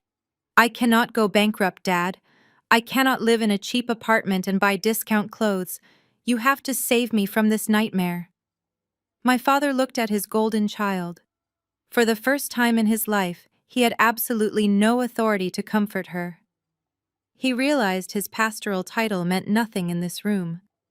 He slowly turned his gaze back to me. The proud, arrogant man who commanded hundreds of people every Sunday swallowed his massive ego. He walked around the large mahogany table and stood right in front of my chair. He clasped his hands together in a posture of desperate prayer. "Maya, please," he begged, his voice trembling with manufactured emotion. "I know I have been hard on you. I know I said terrible things on that porch, but we are family. Blood is thicker than water. We share the same name. You cannot turn your back on your own flesh and blood. You have to forgive us, too. We made a mistake, but we can heal from this if you just show a little grace. Do not let them destroy your sister. Do not let them destroy my church and my legacy. Be the bigger person, Maya." I looked at his clasped hands and felt absolutely nothing. No sympathy, no guilt, no familial obligation. Family. I repeated the word, tasting like bitter ash in my mouth. "Do not dare use that word with me, Dad. Family is supposed to protect you. Family is supposed to lift you up when you are struggling. But you never treated me like family. You treated me like a disposable servant. You treated me like a silent ATM machine that existed solely to fund your arrogant lifestyle and protect your fragile public image." I stood up slowly, towering over him despite his physical height. "For 5 years I lived in a drafty back house while you paraded around in custom suits bought with stolen money. I paid your property taxes. I kept the lights on. I protected grandmother Eleanor and her legacy, while you constantly reminded me how much of a disappointment I was because I did not marry a wealthy fraud like Brad. You watched Vanessa mock me at every single Sunday dinner. You allowed Brad to kick my belongings across the lawn. You stood on the porch and smiled while you threw me away like garbage. My father tried to reach out and touch my arm, but I stepped back, my eyes blazing with cold, calculated fury. You only remember we are family now because you are completely out of options and staring at a prison sentence." I continued, my voice echoing off the glass walls. "When you thought you had millions of dollars, you called me a parasite. You told me to face the real world. Well, Dad, this is the real world. This is what happens when you build an empire on lies and try to crush the only person holding the structural pillars together." My father opened his mouth to argue, but I raised my hand, silencing him instantly. "There is no forgiveness today," I stated coldly. "I am not signing over the deed. I am not dissolving the trust. I am not lifting the financial freeze. I am not calling the bank to clear your credit cards. You made your choices, and now you are going to live with the exact consequences of your blinding greed. I will not save you. I shifted my gaze past my father and locked eyes with Brad. He was staring at the floor, completely broken, shivering in his expensive suit. I lifted my left wrist and looked at my designer watch. The polished silver hands ticked forward with absolute mechanical precision. Brad, I said, my voice dropping to a terrifying calm that made the entire room hold its breath. I highly suggest you say goodbye to your beautiful wife right now. I suggest you apologize to my father for ruining his life, because you have exactly 5 minutes before your life completely ends. Vanessa stopped crying and looked at me with wide, terrified eyes. What do you mean? She whispered, her voice shaking. What happens in 5 minutes? I smiled a cold, ruthless smile. I did not answer her. I simply sat back down in my leather chair, folded my hands over the thick financial dossier, and watched the second hand on my watch slowly sweep across the dial. The countdown had officially begun, and there was absolutely nothing any of them could do to stop it. The silence in the boardroom was absolute and terrifying. For exactly 4 minutes and 50 seconds, nobody dared to speak a single word. The only sound was the faint rhythmic ticking of the silver second hand sweeping across the dial of my designer watch. I sat perfectly still, with my hands folded, resting on top of the financial dossier.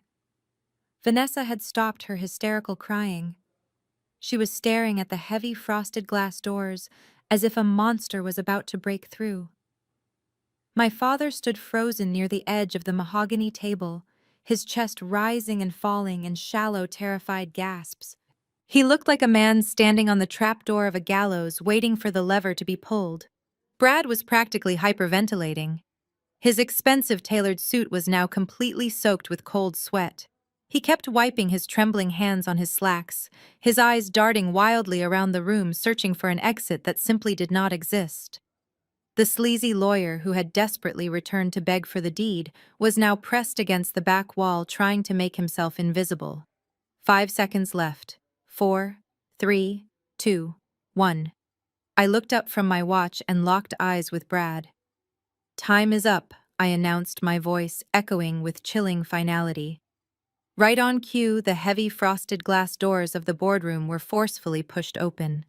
The polished brass handles slammed against the interior walls with a deafening crash. Agent Harris strode into the room, accompanied by 4 heavily armed federal agents wearing dark tactical vests with the letters FBI emblazoned in bold yellow across their chests. The luxurious corporate boardroom was instantly transformed into an active federal crime scene. The air was suddenly sucked out of the room. Agent Harris stepped forward, his face set in a mask of absolute authority. He reached into his jacket pocket and pulled out a leather wallet, flipping it open to display his gold badge. Brad, he barked, his voice easily overpowering the stunned silence. You are under arrest for multiple federal violations, including wire fraud, aggravated identity theft, and international money laundering. Stand up and place your hands behind your back. Brad did not stand up and surrender. The sheer reality of federal prison shattered his brain, completely triggering a desperate primal flight response. He let out a pathetic, high-pitched scream and bolted out of his chair. He did not run toward the main doors where Agent Harris stood.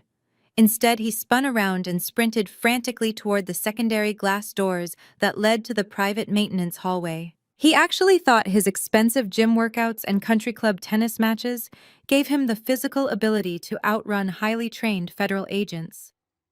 Before his luxury loafers could even cross half the distance of the marble floor, 2 tactical agents lunged forward.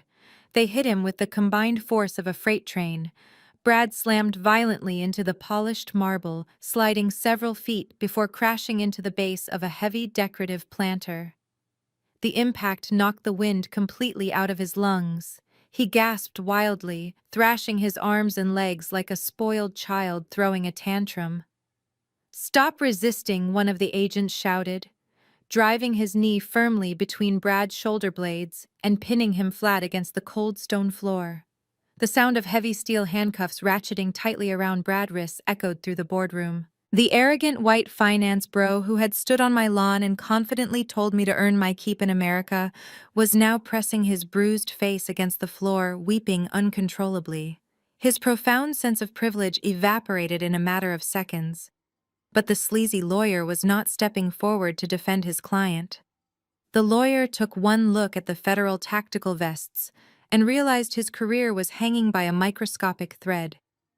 The lawyer quietly slid his files into his battered leather briefcase. He clicked the brass locks shut, lowered his head, and silently slipped out the open doors, blending into the corporate hallway and abandoning Brad entirely to his grim fate. Vanessa let out a blood-curdling shriek as the agents hauled her husband up from the floor. Brad's suit was torn and his face was smeared with dirt and tears.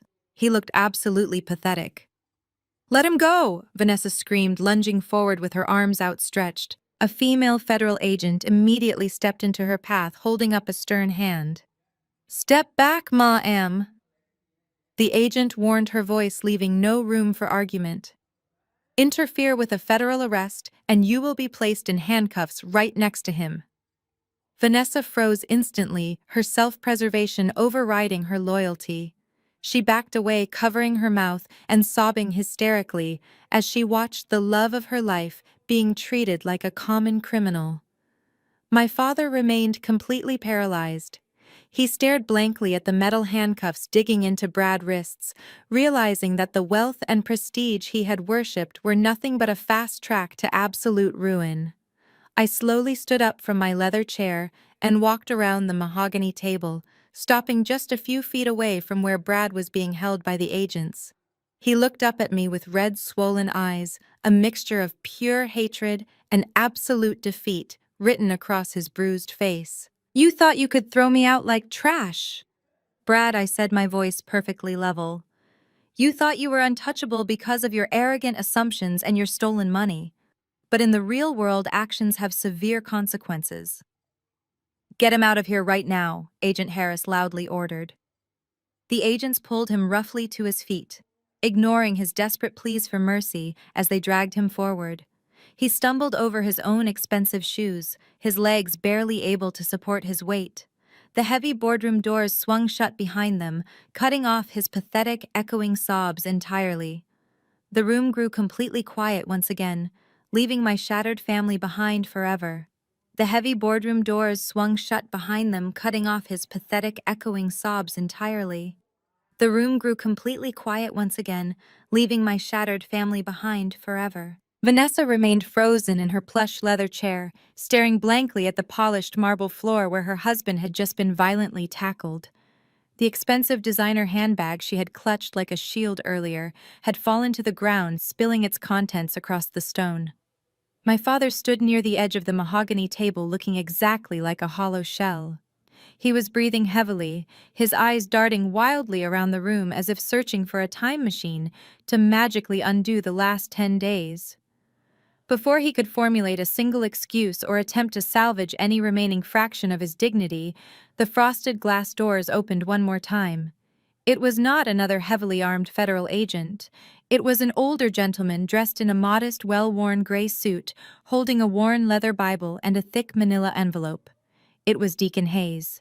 He stepped into the massive corporate boardroom, his eyes scanning the opulent surroundings before finally resting on my father. The look on the deacon face was not one of rage. It was a look of profound, devastating disappointment that cut far deeper than any anger ever could. My father flinched visibly when he saw the deacon. For the first time in his arrogant life, the proud pastor could not meet the eyes of a member of his own congregation. Deacon Hayes walked slowly toward the long table, his footsteps echoing sharply in the quiet room. Marcus the deacon said, his voice heavy with sorrow and absolute betrayal. He did not call him pastor. That single intentional omission struck my father harder than a physical blow to the chest. I spent the entire weekend sitting in the living rooms of our elderly widows, trying to explain to them why their life savings are completely gone, the deacon continued. I had to look Sister Jenkins directly in the eye and tell her that the money she carefully saved for her husband's memorial service was gambled away by your son-in-law, while you actively helped hide the ledger. My father opened his mouth, stammering, trying desperately to find the smooth, manipulative words that had always saved him in the past. "Deacon, please, you have to understand," he pleaded. I was terribly deceived. I did not know the extent of Brad's criminal activities. I am a victim here too. Deacon Hayes shook his head slowly, his expression hardening into absolute unforgiving resolve. "You are no victim," Marcus the deacon stated firmly. "You are a wolf in sheep clothing. We trusted you to shepherd this community, and instead you sold us out to fund your own vanity and your country club lifestyle." Deacon Hayes placed the thick manila envelope on the mahogany table right in front of my father, trembling hands. "The church board held an emergency vote yesterday morning. The decision was unanimous. You are officially terminated from your position, effective immediately. Your pastoral credentials have been permanently revoked. Your office has already been cleared out and your personal items are sitting in a cardboard box by the back dumpster. The locks on the sanctuary doors were changed last night. You are legally barred from stepping onto church property ever again." My father stared at the envelope as if it were a venomous snake. His entire identity, his power, and his prestige were completely dismantled inside that thin paper package. But the deacon was not finished delivering the consequences. Furthermore, Deacon Hayes continued. The 30 families whose retirement funds were stolen have retained very aggressive legal counsel. They are filing a massive civil class action lawsuit against you personally for gross negligence, breach of fiduciary duty, and complicity in financial fraud. They are going to take absolutely everything you own, Marcus. Your cars, your bank accounts, your pension, everything. The crushing reality of those words destroyed the last remaining fragments of my father's massive ego. The man who had demanded total obedience from everyone around him suddenly realized he was about to be completely destitute. He would have no church, no salary, no respect, and absolutely no way to pay the millions of dollars in restitution he owed the angry congregation. His legs gave out beneath him. Pastor Marcus, the man who had stood on the front porch of our historic family home in a custom-tailored suit and called me a parasite, dropped directly to his knees on the cold marble floor of my corporate boardroom. He crawled forward, reaching out with trembling hands to grab the hem of my designer suit skirt. "Maya," he sobbed, his voice cracking with pure, pathetic desperation. "Maya, please, you have to help me. You are a senior forensic accountant. You have millions of dollars in that trust fund. You live in a penthouse. You can afford to hire the best defense attorneys in the country. You can pay off the civil suits. You can fix this mess. Please, I am your father. I gave you life. Do not let them take everything from me. Do not let me die in poverty." Vanessa watched him grovel, her own tears flowing silently, finally realizing that the man she thought was an untouchable king was actually just a weak, greedy coward. I did not step back. I stood perfectly still, looking down at the top of his graying head. I felt the comforting weight of Grandmother Eleanor's legacy, safe and secure behind an impenetrable legal wall. I looked at the man who had spent 33 years making me feel completely worthless simply because I refused to worship his false image. I thought about the day he threw my vintage suitcases onto the grass. I thought about the cruel laughter he shared with Brad and Vanessa while I silently packed my belongings. I took a deep breath, letting the absolute power of the moment settle over the room. "Get up off the floor, Marcus," I commanded, my voice icy and completely void of sympathy. He looked up at me, his eyes wide with desperate hope, falsely thinking I was going to offer him a lifeline. I leaned down slightly, making sure my words were perfectly clear and impossible to misunderstand. "I am not paying for your defense attorneys," I said smoothly. "I am not paying off your civil lawsuits. I am not giving you a single dime of the money I earned while you were busy parading around in stolen luxury." His face crumpled in pure horror. "But Maya, how am I supposed to survive?" he pleaded, tears streaming down his face. "I have no money. I have no job. How am I supposed to pay for any of this? I looked him directly in the eyes and delivered the final devastating blow, feeding his exact words back to him. You are a grown man. You have to earn your keep. 2 weeks passed since the explosive confrontation in my corporate boardroom. The dust finally settled over the shattered remains of my family, but the severe consequences of their actions were only just beginning to take root in the real world. The federal justice system moved with ruthless efficiency. Brad was formally indicted on 24 counts of wire fraud, aggravated identity theft, and international money laundering. During his arraignment hearing, his newly appointed public defender practically begged the judge to grant him bail. But the federal prosecutor presented the massive dossier I had compiled, proving Brad had extensive ties to unregulated foreign lenders and offshore cryptocurrency accounts. The judge immediately declared him a massive flight risk and remanded him to federal custody without the possibility of bail. The arrogant finance bro, who once kicked my belongings across the lawn, was now sitting in a 6 by 8 foot concrete cell, wearing an oversized orange jumpsuit. He was facing a mandatory minimum of 20 years in federal prison. There would be no country club tennis matches or luxury vacations to the Bahamas for the next 2 decades. He was completely erased from high society. While Brad was locked away dealing with the terrifying reality of federal prison, Vanessa was experiencing a completely different kind of nightmare on the outside. The government seized all of their connected bank accounts and physical assets to pay back the stolen church retirement funds. The luxury apartment they leased was immediately repossessed by the property management group. Vanessa was heavily pregnant and completely broke. For her entire life, she had been the beautiful golden child, whose every mistake was instantly erased by our father. But Pastor Marcus was currently drowning under a tidal wave of civil lawsuits and had absolutely nothing left to give her.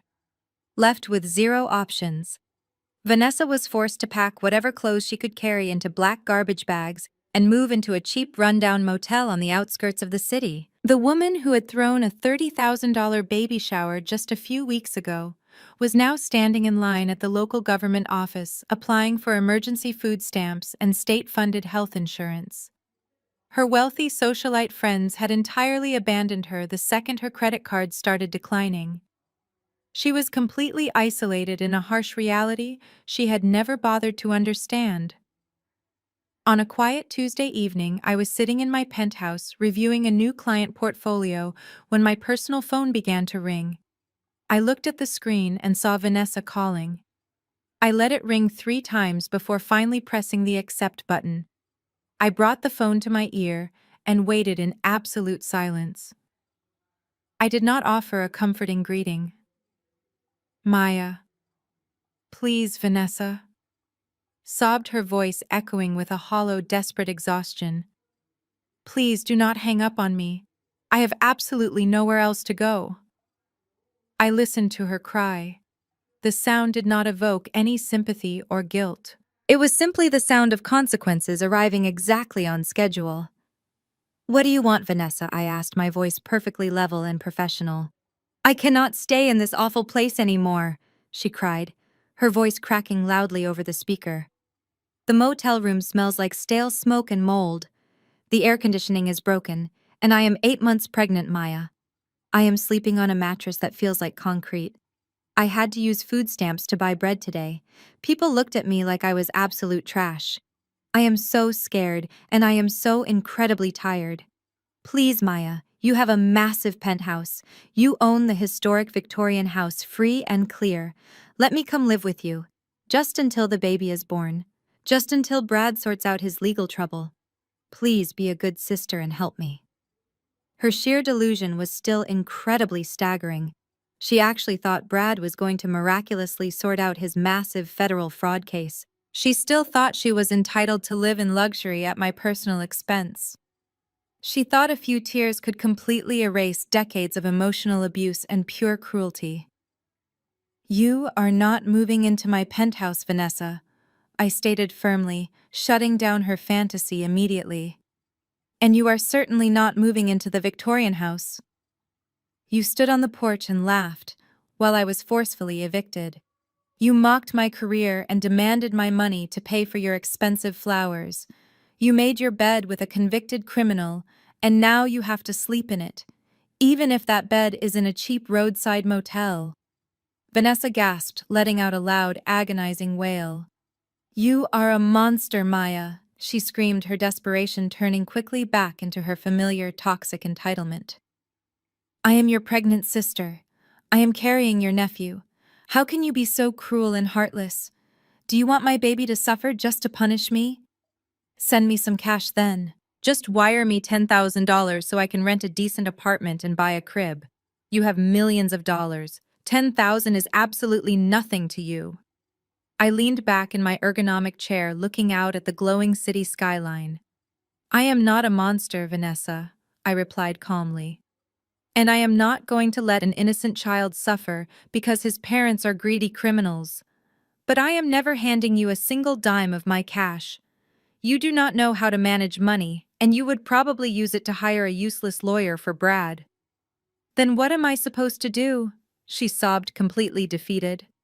I have already instructed my wealth manager to set up a restricted medical trust fund, I explained.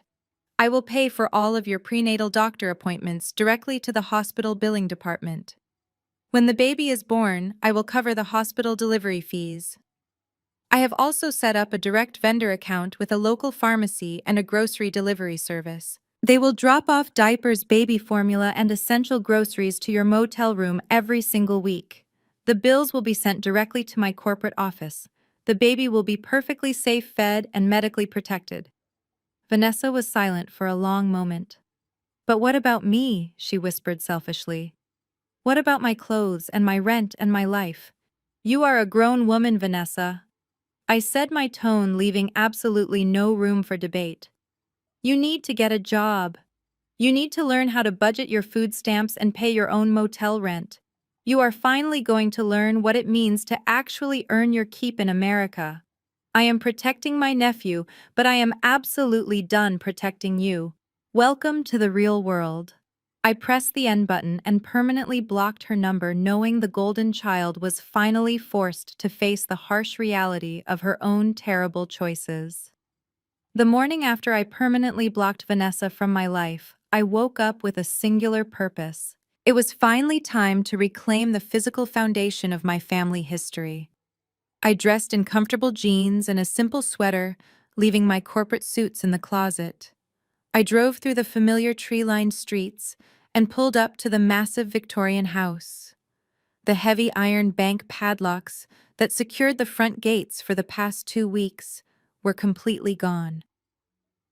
My legal team had officially processed the irrevocable trust documents with the county. Federal fraud investigators formally released the property once they verified the deed was entirely mine. I walked up the driveway and climbed the concrete steps where my vintage suitcases had been dumped just a month ago.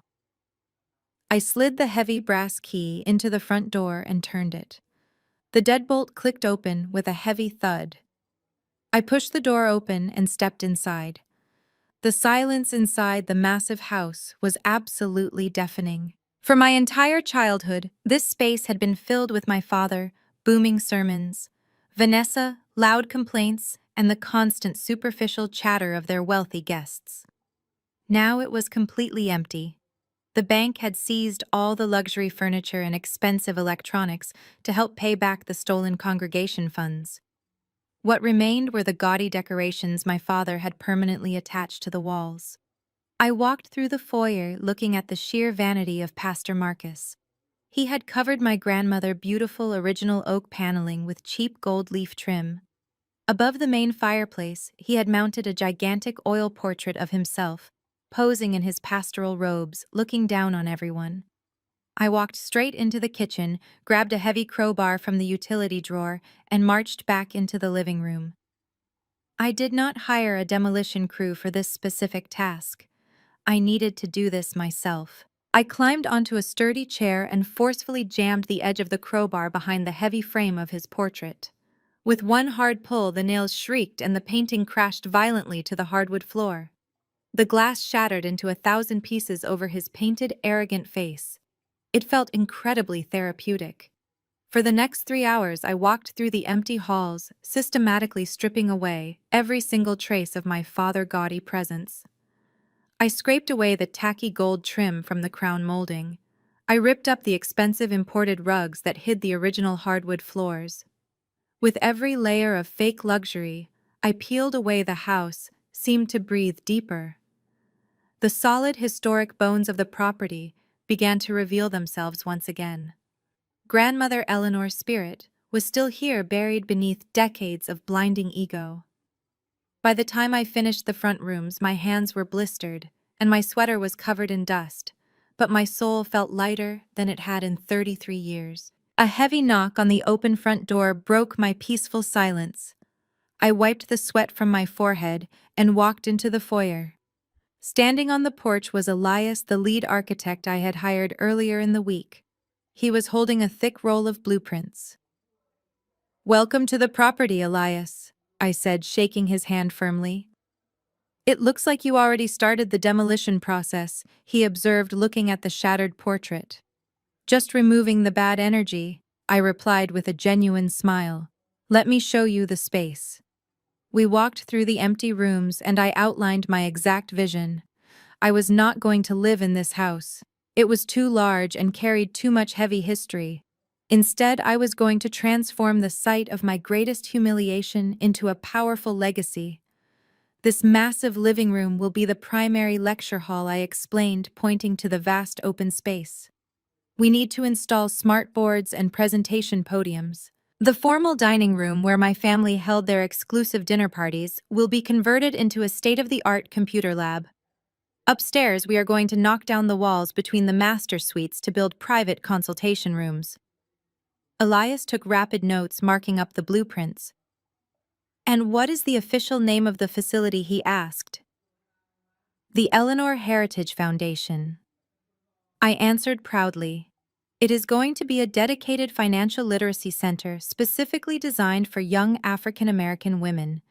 We are going to teach them how to read complicated contracts, how to build sustainable credit, and how to establish ironclad trusts to protect their assets.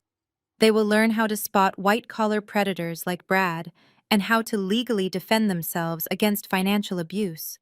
Elias looked around the sunlit room, his eyes shining with respect. "That is an incredibly powerful mission, Maya," he said. "You are taking a historic building and using it to build a much stronger future for the community. We can have the construction crews here by Monday morning to start the renovations." We shook hands again, and Elias walked back out to his truck. I stood alone in the center of the massive room. The toxic shadow my father cast over this family was officially erased. They tried to break me down and cast me out, but instead they accidentally handed me the exact tools I needed to build an empire of education and empowerment. I was turning my deep generational trauma into a fortress of absolute independence. Grandmother Eleanor fought through unimaginable prejudice to buy this land. She wanted her descendants to have a solid foundation they could rely on when the world turned cruel. My father almost destroyed that dream because he was blinded by greed. Now I was going to finally ensure that her original dream not only survived, but multiplied across an entire generation. I took one last look at the beautiful floors, locked the heavy front door behind me, and walked down the steps feeling a profound sense of total victory. 6 months passed since the day I stood in the empty Victorian house and finalized my plans with Elias the architect. The transformation of the property was nothing short of miraculous. The heavy, oppressive atmosphere that my father had cultivated for decades was entirely eradicated. The Eleanor Heritage Foundation was now fully operational. From Monday to Friday, the massive living rooms and formal dining areas were filled with brilliant young African American women learning about investment portfolios, trust funds, and corporate legal defense. But today was Sunday. And for the first time in my entire life, I was hosting a traditional Sunday dinner in this house that actually felt like a blessing instead of a battlefield. I stood in the completely remodeled kitchen, pulling a massive roasted turkey from the double oven. The rich, savory smell of soul food filled the air, replacing the stale scent of arrogance and forced politeness that used to permeate these walls. I carried the heavy platter into the main dining room and placed it in the center of the long wooden table. I looked around at the people taking their seats. There was no golden child sister demanding attention. There was no narcissistic father delivering lectures from the head of the table.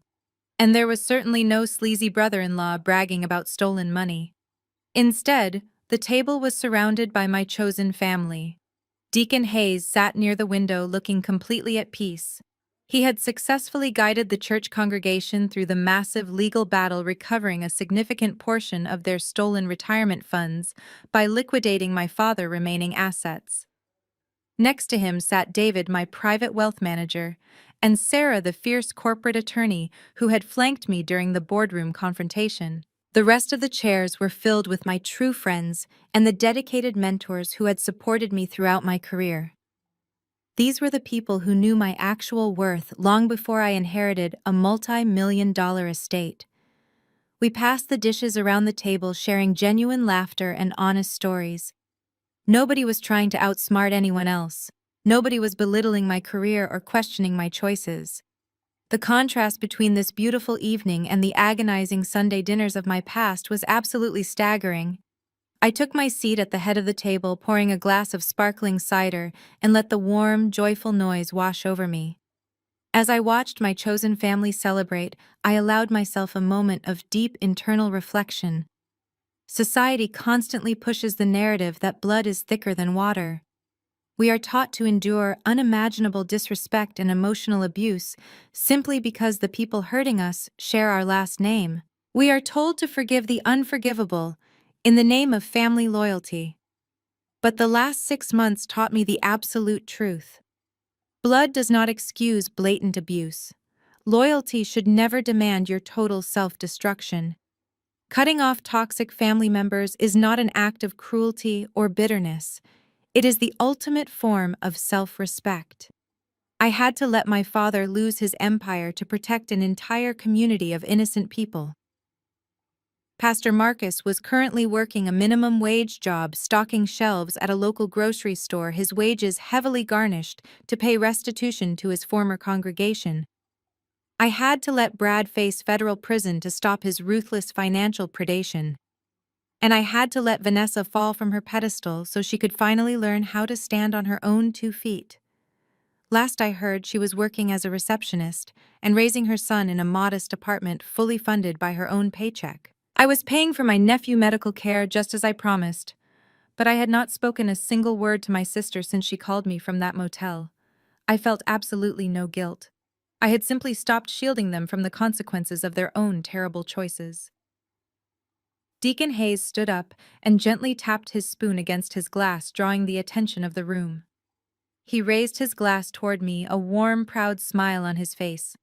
To Maya, he said, his voice steady and sincere. You took a house built on history, saved it from a foundation of lies, and turned it into a beacon of truth for the next generation. Eleanor would be incredibly proud of the woman you have become. To Eleanor, I replied, raising my glass as the rest of the table echoed the sentiment. The toast warmed my chest, completely validating the grueling journey I had survived. I had finally won my peace. I turned away from the table, looking directly forward, reflecting on the incredible sequence of events that started with my belongings scattered across the grass. If you are watching this and you are currently suffocating under the weight of a toxic family, I want you to listen to me very carefully. You do not owe your sanity to the people who consistently tear you down.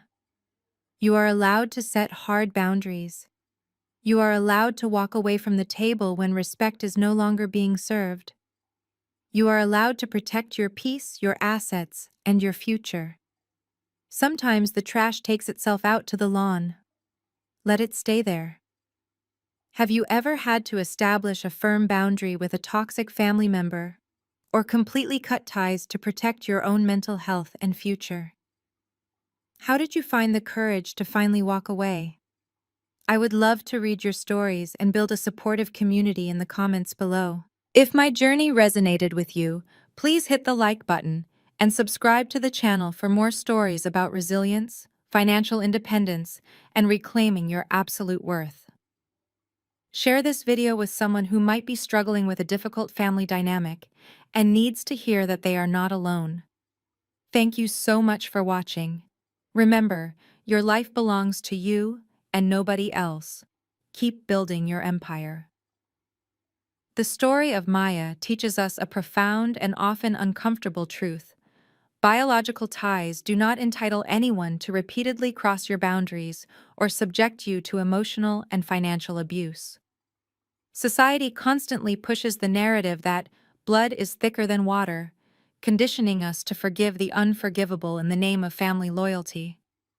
However, the most empowering lesson from this narrative is that cutting ties with toxic relatives is not an act of bitterness. It is the ultimate form of self-respect. When Maya's father and sister were faced with the catastrophic consequences of their own criminal greed, they immediately weaponized the word family to demand a bailout. They expected her to set herself on fire to keep them warm, completely ignoring the years they spent treating her like a disposable servant. This dynamic is incredibly common in dysfunctional households. Toxic individuals often use familial obligation as a free pass to disrespect you, assuming you will never have the courage to walk away or hold them accountable. Maya's journey brilliantly illustrates that true family is defined by mutual respect, protection, and unconditional support, not just shared DNA. By refusing to save her abusers from their self-inflicted ruin, she broke a painful generational cycle of manipulation.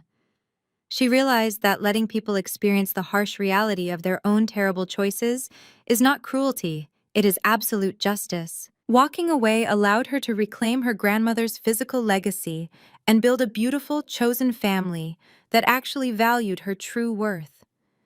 We must actively unlearn the toxic guilt associated with prioritizing our own peace and financial security over the demands of abusive relatives. If you are currently suffocating under the weight of forced familial obligations, please share your story in the comments below and subscribe to join our community of healing and absolute empowerment.